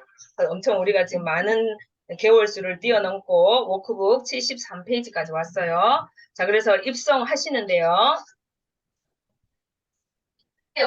여러분이 조금 기억에 남길 사건은 입성하시하고 넘겨보세요. 자, 74페이지. 자, 이제 예수님이 돌아가시는 거는 금요일이고요. 일요일까지 달려왔습니다. 근데 이 일요일 좀 전에 그 나사로를 살렸던 집에서 마리아가 그 자기가 그다음에 향유옥합 있죠. 거의 1,000만 원에서 2,000만 원 정도 이렇게 결혼 비용이라고 그래요. 이스라엘 처자들이 결혼하려고 모아놓은 적금이래요. 적금. 근데 그것을 깨서 예수 그리스도 울면서 예수님의 발을 씻어주는데 그때 이제 유다가 아이고 아까워라 저걸로 가난한 사람 도와주면 좋겠는데 이렇게 하니까 예수님이 저 여자가 한 일은 모두 다 기록해라. 이렇게 해서 네 복음서에 다 기록한 사건이 앞에 나온 그 머리로 이렇게 예수님 향유 부은 사건도 또 있었고요. 다른 사건입니다. 그래서 마지막에 예수님의 그 장사 지내는 것을 미리 예비하는 사건이 바로 이 입성 전에 이 예루살렘에 입성하기 전에 베다니에 있던 마리아가 예수님의 향유를 부어서 장례를 준비합니다. 얼마나 적절한 시기예요? 일주일 전에 예수님 이제 곧 돌아가실 텐데 네, 그런 일이 있었다. 여러분들이 기억하시고 이제 종료주일로 들어가겠습니다. 우리는 이제 부활절이 좀 있으면 4월 9일이고 우리는 이제 미리 이렇게 앞당겨서 이제 묵상을 하는데요. 자, 마지막 이제 예수님이 십자가에 못 박히시기 전 주일을 우리가 종료주일이라고 하는데 예수님께서 이제 마지막 마태복음 21장을 이제 펴놓을까요? 마태복음. 이제 예수님이 이제 입성하는 장면이 요한복음에도 나오지만 마태복음에 자세하게 나와 있어요. 21장. 마태복음 21장에 예루살렘에 들어가시다 이렇게 돼 있죠. 제가 다 함께 읽어봅시다. 안 읽어서 조금 어려울 수 있어요. 그렇지만 그냥 일단 말로 다 풉니다. 자, 그러면 예수님이 이제 이거는 여기서는 이제 더 이상 뭐 깊이 있는 이야기들은 아닌데 지금 감다포를 못했는데 9시 8분입니다. 그래서 이거 감다포를 간단하게 또 하고 넘어가야 될 텐데 꼭 하고 싶은 이야기가 있었어요. 종려주일. 낙이 타고 예루살렘에 입성하셨는데 예수님 돌아가시기 6일 전. D-Day 6일 전. 근데 왜 하필이면 새끼 낙이지? 예수님이 왜 하필이면 새끼 낙이를 타셨을까 하고 저도 좀 찾아봤어요. 그래서 그게 보니까 스가랴서 밑에 여러분 그 워크북 책에 쓱 가라 할 때 쓱 있죠. 스가랴 9장 9절. 예. 찾을 시간이 없으니까 읽을게요. 그는 공의로우시고 구원을 베푸시고 겸손하셔서 나귀를 타시나니 곧 새끼 나귀니라 뭐 이런 말씀이 나오거든요. 예언이 돼 있어요. 스가랴서에. 근데 왜 나귀를 타셨을까? 이랬더니 딱 그대로 나오더라고요. 겸손하셔서. 겸손하셔서 나귀를 탔대요. 곧 새끼 나귀를. 나귀 새끼니라. 이렇게 나오는 거예요. 그래서 예수님이 왜 새끼 나귀를 타셨을까? 첫 번째로는 스가랴 구약의 말씀. 계속 예수님이 니네가 구약에서 하던 말씀이 이루어진 게 바로 나고 내가 예언을 성취하는 그 장본인이고 그 이야기를 계속하는 제자들도 계속해서 마태복, 마가, 누가, 요한 적어놓은 거 보시면 그 이야기를 사이사이 넣어놔요. 계속 그때 누가 이사야가 했던 말씀을 이루려 합니다. 이런 말이 엄청 많이 나오는데 예수님도 마찬가지예요. 그래서 구약의 말씀을 이루기 위해서 새끼 나귀를 타신 것도 있고요. 그렇다면 왜 하나님은 처음부터 새끼 나귀를 타게 하셨죠? 얼마나 좀 웃기는 거 아니에요? 제가 대통령이 레이 타고 가는 것 같은 느낌 아닌가? 그래서 쫙 퍼레이드를 하는데 이 사람들은 막 길거리에 자기 옷을 깔고요. 이 사람들이 옷을 까는 건 전 재산이에요, 여러분. 이 겉옷이요, 이 사람들한테 엄청나게 중요하대요. 그래서 겉옷 한 벌이 이 사람들한테는 엄청난 재산이래요. 근데 그것을 바닥에 깔고 종려나무를 흔들면서 호산나 호산나 이렇게 하는 장면에 예수님은 나귀도 큰 나귀도 아니고 땅바닥에 발이 끌리는 새끼 나귀를 타고 얼마나 우스꽝스러운 모습으로 들어오십니까. 그래서 제자들도 아마 실망했을 거예요. 뭔가 좀 이렇게 왕이 될 것 같아가지고 어깨에 뽕이 팍 들어가 있는데 예수님이 나귀를 타고 불쌍하게 들어오시니까 참 이 상상을 해보세요. 그래서 제가 보니까 겸손하셨대요. 근데 이게 성경에서 앞에도 어린아이를 이렇게 안수하시면서도 그렇고 예수님이 말구유에 태어나신 거, 목수의 아들로 태어나신 거, 제자들의 발을 씻어주신 거, 나귀 새끼를 타고 입성하시는 거, 그리고 비참하게 십자가에 죽으신 거. 이게 다 빌립보서에서 뭐라고 합니까? 2장 6절에 그는 곧은 하나님의 본체시나 하면서 자기를 낮추사 죽기까지 복종하셨다. 이게 이제 헬러로 에케노신인데 자기를 비웠다. 자기를 아예 없이 만들어버렸다. 예, 그런 뜻이래요. 그러니까 예수님은 겸손을 너무너무 모든 덕목 중에 겸손을 너무 중요하게 생각하셨던 분이구나. 고린도전서 1장 27절에는 약한 것을 택하사 강한 것을 부끄럽게 하신대요. 그러니까 우리 예수님의 성품을 여러분이 조금 따라가고 싶다면 진짜 어린아이와 같이 겸손해야 돼요. 순수하고. 그리고 예수님이 왜 어린 나귀를 타셨을까를 늘 생각하시면서 내 삶에 내가 조금 이렇게 몇 평수 안 되고 이런 거에 뭐 큰 차를 못 몰고 뭐 좀 이렇게 못 해먹고 내가 랍스타는 비록 못 먹지만 그거가 그렇게 중요하지 않다는 이야기를 계속해서 예수님이 몸소 행하셨지 않나. 그런 은혜를 저는 받아서 여러분도 예수님은 겸손에 대해서 하나님은 겸손을 너무너무 소중하게 생각하시구나. 네, 좀 떠올랐고요. 두 번째, 이튿날 드디어 또 성전 청결 사건을 하셔요. 또 둘러엎으세요. 첫 번째 오셔가지고도 둘러엎으시더니 마태복음 21장에 또 둘러엎으세요. 두 번 했다는 건 뭡니까? 잔소리는 엄마가 중요하니까 하시는 거죠. 예수님도 두 번이나 둘러엎으셨다는 거예요. 너무나 답답하고 안타까워서 엎으시고요. 그 다음에 이제 그게 월요일입니다. 그 다음에 이제 화요일 날 이제 다시 그 예루살렘을 들어갔다가 다시 나오시면서 이제 나오시고 이제 그 다음날 다시 이제 들어갈 거예요. 그러면서 이 무화과 나무 사건이 성전에 들어갔다가 엎으시고 또 나왔다가 이러면서 그 사이에 무화과 나무 사건이 있는데 이게 이제 난해구절입니다. 여러분이 성경을 읽다 보면 예수님이 엄한 무화과 나무를 배가 고파가지고 무화과 나무를 보시니까 열매가 없어가지고 저주를 하시니까 무화과 나무가 확 말라버려요. 근데 때가 아니래요. 예수님은 자연을 저주하시는 그런 분인가? 막 이렇게 이제 이상한 애들이 해석해 놓은 것도 있는데, 이 예수님이 무화과 나무를 한 것도 잠깐만 우리가 짚고 넘어가면, 이 나라 사람, 그때 제가 무화과 나무 아래에서 누구지? 예수님의 제자 중에 나다나엘이 그 무화과 나무 아래 있는 걸 내가 보았다 할 때도 이 사람들이 이게 무화과가 참 이 사람들 삶에는 정말 엄청 중요한 거라 그랬어요. 그죠? 해가 워낙 쨍쨍하고. 그래서 이 잎이 무성한 이 무화과가 밑에서 성경을 보고 묵상하고 기도하고 이게 자기들 삶에 있었어요. 그래서 무화과 나무의 별명은 가난한 자의 양식이래요. 그리고 누구나 무화과 나무 철이 다 돼갈 때 처음에 이렇게 막 많이 맺히면 우리가 이렇게 좀 이렇게 솎아주기라고 하나? 좀 이렇게 따줘야 나중에 열매가 커지잖아요. 그래서 이제 무화과 나무가 시작될 때는 또 오픈을 한대요. 많은 사람들이 그냥 따먹어도 주인들이 뭐를 안 한대요. 그래서 가난한 사람들이 양식을 안 가지고 다녀도 이 무화과 나무에서는 열매를 얻어먹을 수가 있는데 영양분도 많고 그래서 가난한 자의 양식이라는 별명이 있어요. 무화과가. 근데 예수님이 왜 이렇게 무화과를 저주하셨을까? 자, 이 무화과는 꽃이 없어서 어차피 꽃을 보려고 키운 건 아니에요. 그럼 뭐예요?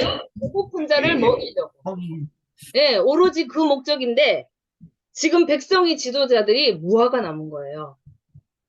자기 배만 불리고, 예, 오히려 백성들을 괴롭혀.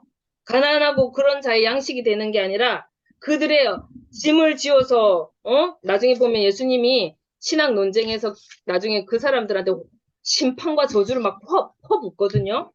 다 있을진저 하면서 7번이나 그 바리새인과 서기관들 야, 이 독사의 새끼들아, 우리나라 말로는 도구 베이비 막 이렇게 한대 있잖아, 그죠? 막 그렇게 욕을 한다는 거예요.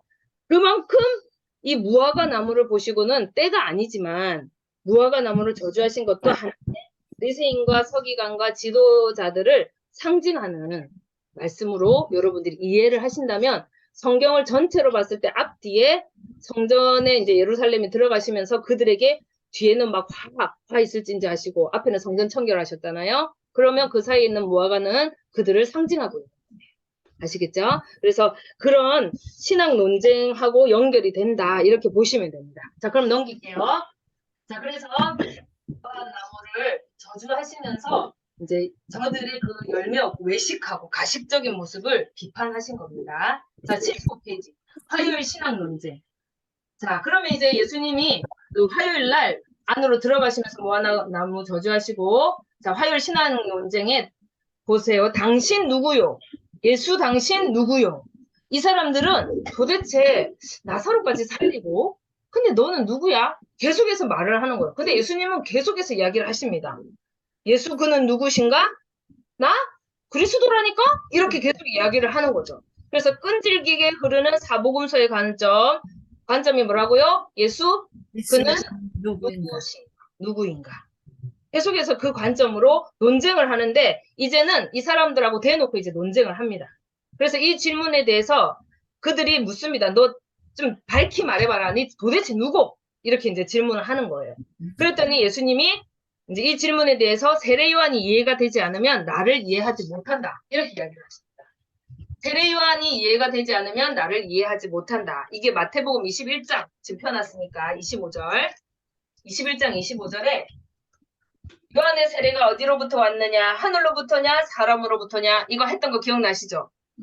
네, 왜 이게 중요하냐면 세례 요한을 인정하면 구약에서 말하던 그 엘리야가 세례 요한이고 그 세례 요한이 바로 저 하나님의 어린 양 예수 그리스도를 선포하고 죽었단 말이에요. 그러니까 인정할 수밖에 없어요. 그러니까 그 사람들이 세례 요한을 인정을 안 하려고 무지 애를 쓰는데 세례 요한을 이해하지 않으면 나는 이해가 안 될지. 왜?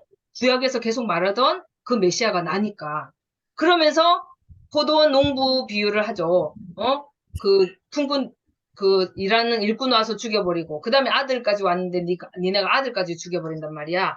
그럴 거잖아. 이렇게 이야기를 하시는 거예요. 그래서 예수님이 이때 그 두 아들 비유 그죠?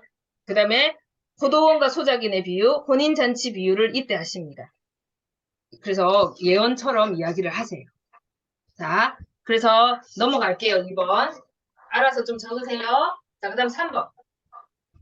자, 76페이지. 계속 안강힘을 쓰면서 버티고 있는 신학자들. 자, 그래서 예수님이 왜 내가 메시아인가? 왜 내가 그런가 하면서 이제 자기들이 첫 번째 질문합니다. 1번 타자. 거기에다가 1, 2, 3 적어 놓으세요. 1, 2, 3. 자, 1번 타자는 바리새파. 신학자가 이제 세금을 가지고 이제 올무를 걸어가지고 뭔가 이렇게 좀 로마에 반항을 한다든지 로마에 뭔가 이렇게 하고 책잡아 어쨌든 예수를 죽여야 되니까 그래가지고 세금 안 내냐고 이렇게 물어보니까 예수님이 가이사의 것은 가이사에게 하나님의 것은 하나님에게 이렇게 아주 KO를 시켜버립니다. 아주 명쾌한 이야기가 여기 지금 마태복음 22장에 나옵니다. 22장 네, 따라오시고요. 그 다음에 2번 타자 사두개파 2번 타자 사두개파들은 부활을 믿지 않아요.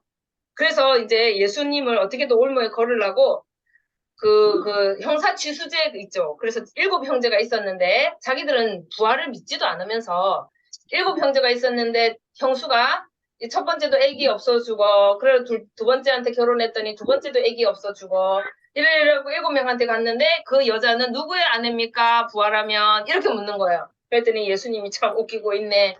니네가 부활도 믿지도 않으면서 그런 질문을 해? 이놈들. 부활에는 뭐가 없다? 예, 결혼도 없고, 예, 그런 게 없대요. 그리고 다 천사와 같대요. 그러면서 그러면서 하나님은 산자의 하나님이지 그런 죽은 자의 하나님이 아니야. 니네가 부활도 믿지 않으면서 그런단 말이야? 이러면서 이런 성경도 모르고 하나님의 능력도 모르는 무식한 놈들. 이렇게 이야기를 하십니다. 그래서 또 깽 하고 이제 KO표 당하고 3번 타자는 다시 바리새파. 예. 그래서 이제 바리새파 신학자들이 네가 보니까 안식일도 범하고 여러 가지를 범하던데 어느 계명이 큰 거야? 그 10계명 중에 네가 생각할 때 어느 계명이 커? 그랬더니 하나님이 유명하게 예수님이 하나님을 사랑하고 이웃을 사랑하라. 예, 그렇게 이야기를 하시는 거예요. 그러니까 아주 성경 그 10계명을 쫙 뭐 만드신 분인데 그죠? 요약을 쫙 해주시니까 깨갱하고 이제 나오면서 예수님이 4번 단칼에 적수를 KO패 시키시고 승부수를 내시는 예수님의 신학이 10편 110편입니다. 이거는 한번 찾아봐야 되겠죠. 10편 110편 이야기인데요. 마태복음 22장 지금 찾아보시면서 42절 볼게요. 자, 42절 그리스도와 다윗의 자손 이거 참 중요합니다. 왜냐면 예수님이 다윗의 자손으로 오셔야 되는데 이 사람들이 다윗을 엄청 중요하게 여겼는데 자, 바리새인들이 모였을 때 예수께서 그들에게 물으시되 너희는 그리스도에 대해서 어떻게 생각하느냐? 누구의 자손이냐? 그랬더니 당연히 그리스도는 메시아는 다윗의 자손에서 와야 되죠. 이랬더니 43절에 이르시되 그러면 다윗이 성령에 감동돼서 이 성경을 쓸 때 시편을 쓸 때 어찌 그리스도를 주라 청하여 말하되 봐봐요. 다윗의 씨앗으로 올 거니까 다윗의 손주예요. 손주. 그런데 그 손주를 그리스도 혹은 주라고 칭하면서 44절 주께서 내 주께 이르시되 여호와께서 내 주 아까 그 다윗의 씨에게 이르시되 내가 내 원수를 내 발 아래 둘 때까지 내 우편에 앉아 있으라 하셨도다 하였느냐. 다윗이 그리스도를 주라 칭하였은즉 어찌 그의 자손이 되겠느냐. 다윗이 자기 손주 보고 주님이라고 칭했단 말이야. 그러면 봐봐. 왜 그렇게 다윗은 자기보다 어린 사람에게 내 새끼 뭐 이렇게 하지 않고 그를 주라고 했냔 말이야. 그럼 그분이 어떻게 그의 자손이 되겠냐? 이런 이야기를 하시는 거예요. 예. 그래서 그분이 예수님이 이 그 10편 110편의 말씀을 들어서 딱 이야기를 하니까 그러네. 듣고 보니 그러네. 다윗이 자기 자손에게 오겠다 했지만 다윗도 그분을 주 그리스도 이렇게 이야기를 했단 말이지.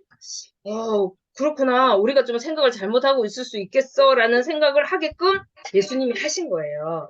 그래서 여호와께서 이 하나님 우편에 앉아 계신 그 어린 양 그분이 그 일을 다 끝낼 때까지는 하나님 우편에 앉아 있을 거야. 그게 바로 나란 말이야. 이렇게 예수님께서는 시편 110편에 내가 심판주로 나중에 올 거라고 이야기를 하십니다.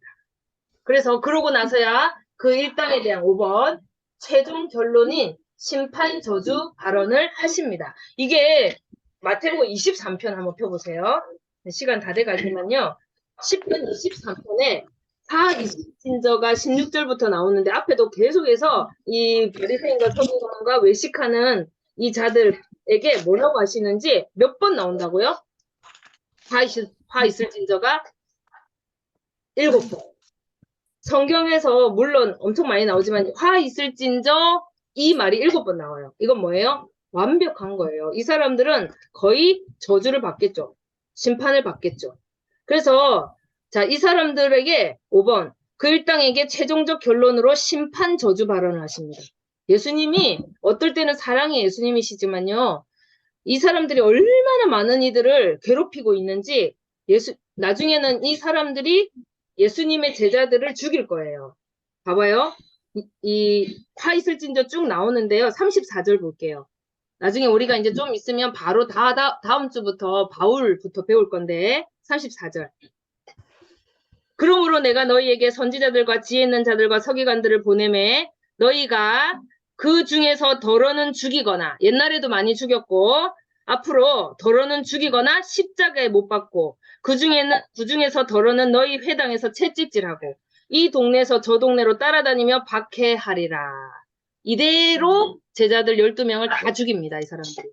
특히 베드로도 십자가에 못 박아 죽이고 돌로 쳐 죽이고 그 야고보 예수님의 그 마지막 동생 야고보는 성전 위에서 밀어서 떨어뜨려 죽이고 이러면서 아벨의 피로부터 성전과 제단 사이에서 너희가 죽인 발약의 아들 사가랴의 피까지. 이게 사가랴가 성경에서 스가랴라고 지금 예상을 하는데 아까 그 스가라 했던 그 사람 있죠? 성전에서 죽임을 당하거든요. 그래서 그런 의로운 피가 다 너희에게로 돌아갑니다. 이러면서 이 바리새인과 서기관들이 어떻게 행동했는지는 여기 나와 있어요. 너무 무서운 이야기가. 23장에.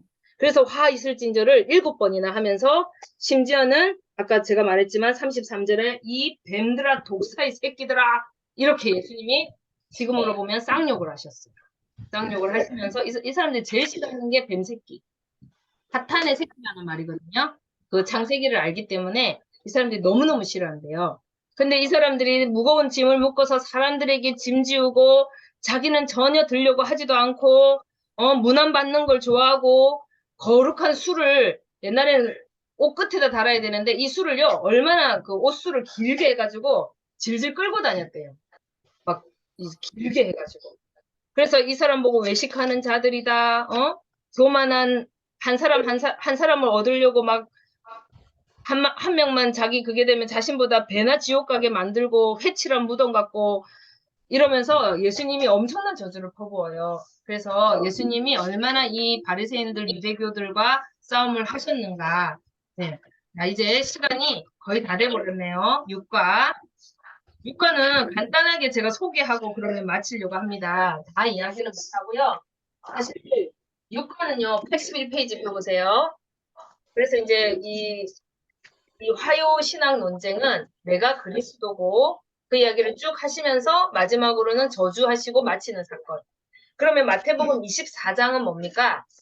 여러분 지금 펴놨죠? 마태복음 24장은 그렇게 유명한 예언입니다. 마지막 날. 여러분들이 가끔 궁금하실 때 마태복음 24, 25장 그 다음에 요즘 지진과 기근과 여러 나라마다 소문을 듣게 된다 그랬는데 옛날에는 소문을 못 들었어요. 지진은 항상 있었고 기근도 있었는데 전쟁도 있었어요.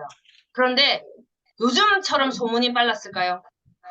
저는 그래서 조금 무섭다는 생각이 들어요. 그래서 이런 인터넷 우리가 지금 이렇게 인터넷을 이용해서 성경 공부도 할 수 있지만 이런 매스컴을 통해서 각 나라 구석구석에 어떤 일이 일어나는지 우리는 소문을 듣는 거예요. 소문을. 옛날엔 소문을 그렇게 자세하게 못 들었던 것 같아요. 그러다 보니까 어때요? 좀 더 뭔가가 더 심각한 느낌은 들어요. 저 튀르키예 왜 하필이면 그 많은 나라 속에 여러분이 신약을 이제 앞으로 6과 7과부터 배울 텐데 바울이 다녔던 곳이 그리고 소아시아 7교회 요한이 예언했던 그 7교회가 그 튀르키예잖아. 그죠? 물론 그쪽 지역은 아니고 요 안쪽 지역이 지금 지진이 났지만 우리가 그런 소식을 들을 때 이 마태복음 24장, 25장이 참 궁금할 수밖에 없어요. 이게 재난의 징조거든요. 그게 감남선 강론이거든요. 예수님이 지금 돌아가시기 전에 이제 2, 3일을 남겨놓으시고 이 이야기를 하신단 말이에요. 마지막에. 자, 그러면은 여러분이 그런 걸 생각하시면서 6과 여러분 워크북 81페이지 쭉 제가 다 못 읽는다 그랬어요. 그래서 84페이지 주세요. 80페이지를 펴고 제가 자세한 이야기는 다 못 해드리는데 어차피 우리가 시간이 다음에는 있어야 되니까 감남산은요. 아까도 금방 말했지만 감남산 강론의 좌우 배경 이런 건 이야기를 다 못하겠어요. 못하겠고 감남산 내용을 한번 볼게요. 내용은 거기에 간단하게 다 적혀 있죠. 그래서 예루살렘 성전 파괴 예언, 종말의 징조, 인자 재림, 재림을 준비하라, 최후의 심판. 이게 나중에 계시록 배울 때도 연결이 되기 때문에 일단은 넘어가는데 자 그래서 예수님이 감람산을 바라보시면서 제자들은 이렇게 이야기를 해요. 야 예루살렘이 오늘따라 너무 멋져 보이는 거예요. 아까 그 K오페를 시키고 나오면서 이제 감람산이니까 이 위에서 바라보면 예루살렘 성전이 이렇게 보인대요. 올리브 나무도 많이 있고 예수님이 승천하신 곳이에요. 하늘로 올라가신 곳이 감람산인데 거기서 이렇게 보면서 제자들이 이래요. 와 예수님 오늘따라 예루살렘 막 지깁니다 막.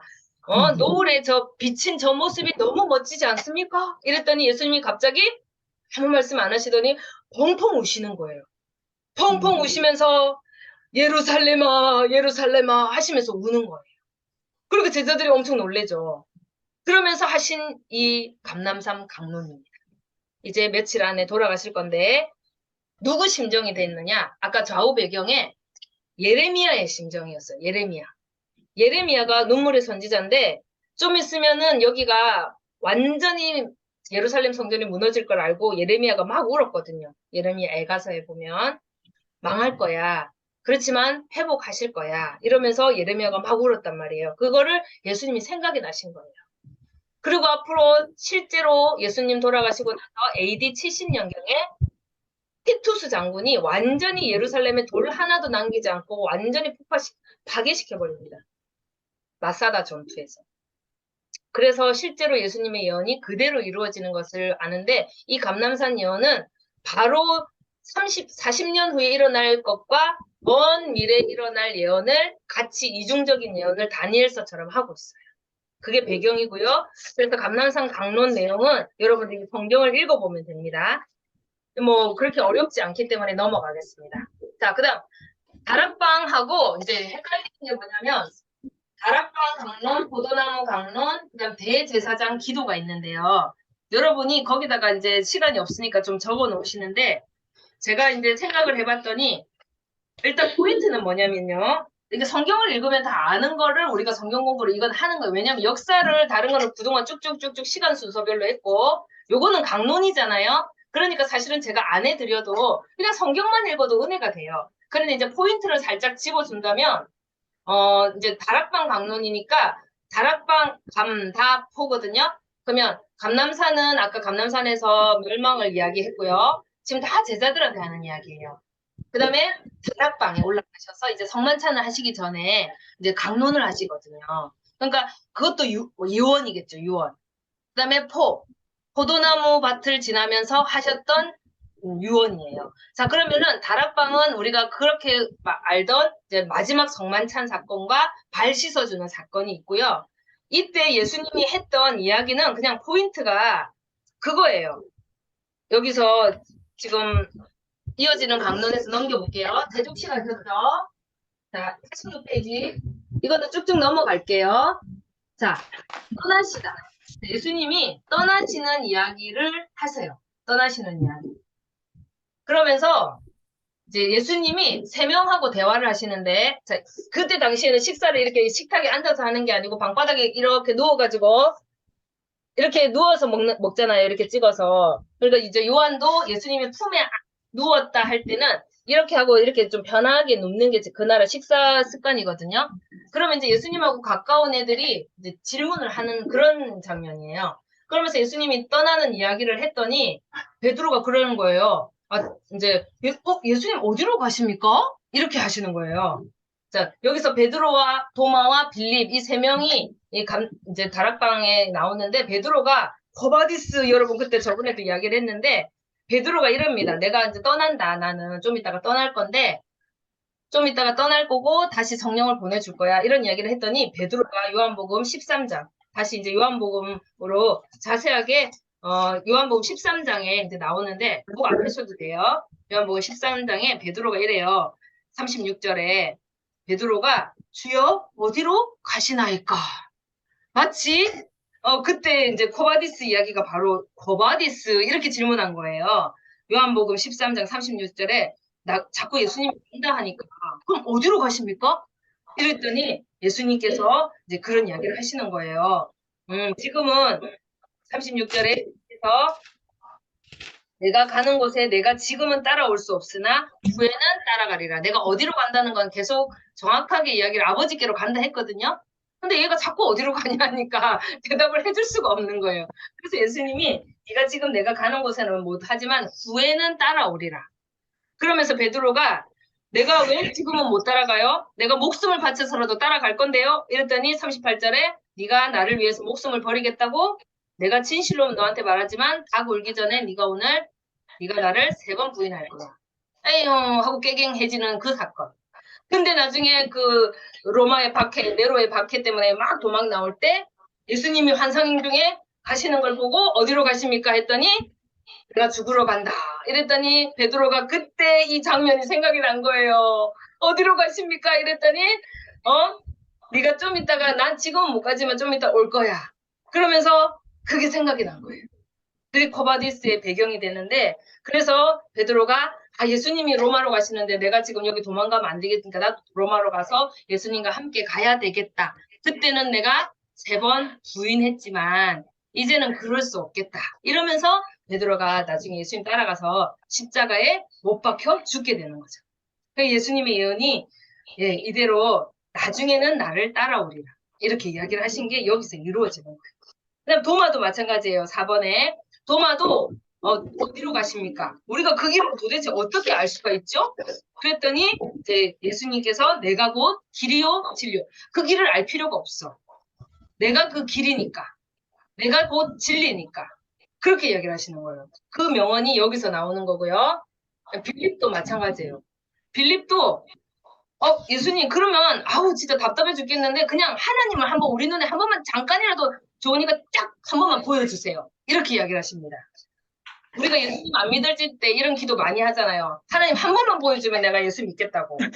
예. 그랬더니 예수님 뭐라요? 어이구 나를 본 게 너 하나님 본 거라니까 답답해 죽겠네. 예수님이 그렇게 하시는 거예요. 나를 본 게 아버지를 본 거라니까 얘들아. 내가 곧 아버지라니까 이렇게 얘기를 하시는 거예요. 예수님이. 그래서 이제 그냥 요약을 하면은 다락방 강론은요. 삼위일체 하나님의 연합이죠. 하나 되는 거. 그러니까 신론이에요. 성부, 성자, 성령이 하나가 어떻게 되는지 아버지가 내 안에 내가 아버지 안에 막 이런 이야기를 하시거든요. 그래서 이거는 이제 간단하게 요약을 하면은 다락방 강론은 삼위일체에 대해서 자세하게 설명을 해주고 계세요. 그래서 신론일 수도 있고 성령론일 수도 있어요. 그래서 하나님과 성부 하나님과 성자 하나님이 어떻게 하나가 되는지를 자세하게 설명하신 다음에 넘깁니다. 시간 다 주세요. 포도나무 강론. 다락방에서는 그런 대화가 오가면서 어떻게 성부, 성자, 성령이 하나이신가를 설명을 해주고 있습니다. 그리고 내가 성령을 너희한테 보낼 텐데 그러면서 어떻게 이야기하시냐면은 포도나무에서는 그냥 한마디로 뭘 하냐면 하나님과 제자가 어떻게 하나가 되는가 하나님과 여러분이 어떻게 하나가 되는가 이 이야기가 사실은 포도나무예요.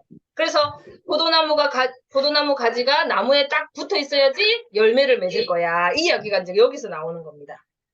그래서 예수님의 이름으로 기도해야 왜요? 예수님을 통해서 기도해야지 그게 기도가 되는 거지. 아니면 그 무당한테 기도하는 거랑 똑같다 이거죠. 그래서 예수님을 통해서 그래서 하나님과 아까 첫 번째 다락방은 하나님과 성부 하나님, 성자 하나님이 어떻게 하나가 되시지? 이걸 설명해 주셨다면은 포도나무는 하나님과 우리 인간이 어떻게 하나가 되지? 이 이야기를 이야기해 주신 거예요. 그러면서 떠나는 이야기 해주시고요. 어렵지 않아요? 넘길게요. 대제사장적 기도. 이것도 그냥 한 장, 요한복음 17장이니까 제가 역사가 아니라서 간단하게 넘어가는 거예요. 대제사장적 기도는 이제 우리가 어떻게 하나가 되는가. 떠나는데 내가 이제 갈 건데 너네가 서로 사랑하면 하나가 되면 이로써 너희가 내 제자인 줄 사람들이 알 거야. 이거예요, 그냥. 그래서 아까 다락방은 하나님의 삼위일체, 그 다음에 포도나무는 하나님과 우리 인간의 연합, 그 다음에 마지막으로 대제사장적 기도는 예수님이 17장에 40번에 걸쳐서 주여 저들을 계속 그들을 보존하사 그들을 하면서 40번을 이야기해요. 어이구, 한마디로 뭐예요? 주여 내 새끼들을, 저 내 자식을, 주여 내 새끼를 계속 그렇게 기도하시는 거예요. 얼마나 마음이 불편하시면 40번이나 그 단어가 나왔다. 그들을, 우리 새끼를 하나님 제발 좀 보살펴 주십시오. 이런 목자의 심정 있잖아요. 그렇게 기도하시면서 마지막으로 유언으로 하나가 되래요. 우리 보고. 이게 유언이에요. 이거 마지막에 하신 거거든요. 너무 가슴 아프지 않아요?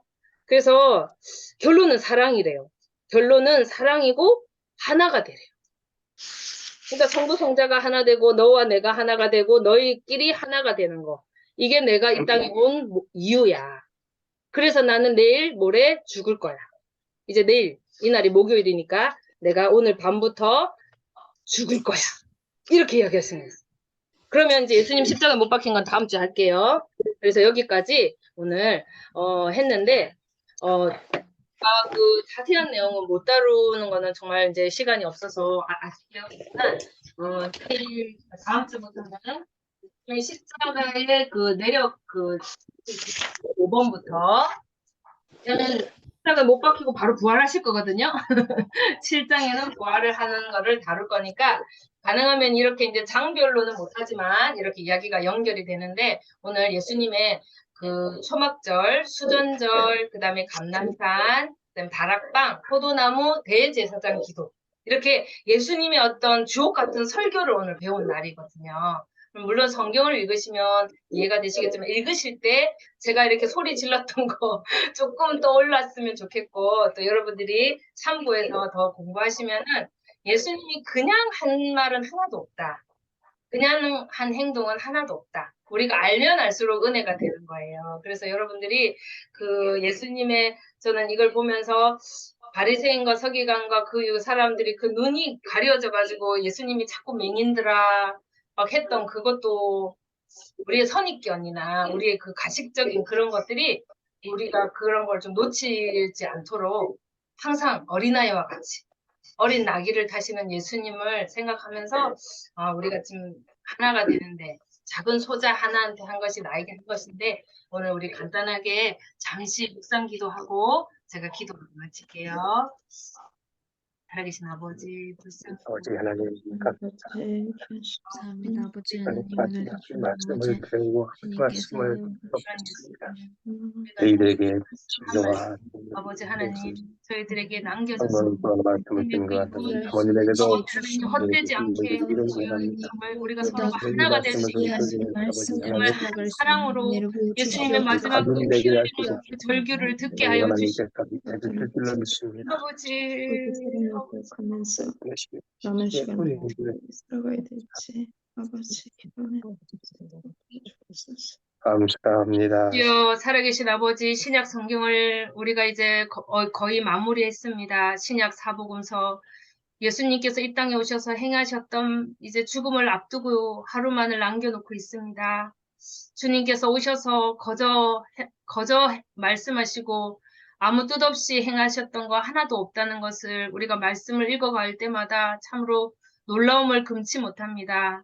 주님 피 흘려 죽으시면서 죽기 전날까지 우리 보고 하나가 되라고 우리 보고 서로 사랑하라고 정말 애터지게 말씀하셨던 그 말씀을 아버지 꼭 기억하게 하여 주시옵소서. 정말 그 가식적인 것에 눈이 멀어서 사람들이 나를 어떻게 보나 저들이 나를 어떻게 보나 정말 세상 사람들의 인기와 세상 사람들이 말하는 그런 평가에 정신이 팔려서 진정 살아계신 구주를 알아보지 못했던 불쌍한 바리새인들처럼 그렇게 화가 넘치는 그런 자들이 되지 않게 하여 주시옵소서. 저희들이 겸손하여서 나귀를 타시는 그 어린 양이신 예수 그리스도를 본받아서 정말 낮아지고 겸손하여지고 나를 비워서 정말 죽기까지 복종하는 그런 우리 제자가 다 되게 하여 주시옵소서. 주님의 아멘. 앞에 참으로 다시 한 번 더 묵상하는 한 주가 되게 하시고 우리 살아계신 예수 그리스도께서 이 땅에 다시 오시는 그날 아버지 우리는 정말 주님 앞에 기쁜 모습으로 정말 아버지 영광스러운 모습으로 주님을 배울 수 있는 저희들 되게 하여 주시옵소서. 살아계신 예수님 이름으로 기도합니다. 아멘. 아멘. 네. 수고하셨습니다. 수고하셨습니다. 네, 이제 성경 자유롭게 좀 읽으시고요. 이제 읽어서 올려주시면 되겠습니다. 성경 순서는 있지만, 뭐, 사실 신약 복음은 그렇게 순서가 많지 않아서 여러분들이 자유롭게 읽으시면 올려주시기 바랍니다. 뭐, 로마서까지 다들 읽으셨던데, 포기하지 마시고요. 네, 들어가세요. 수고하셨습니다. 네. 수고하셨습니다.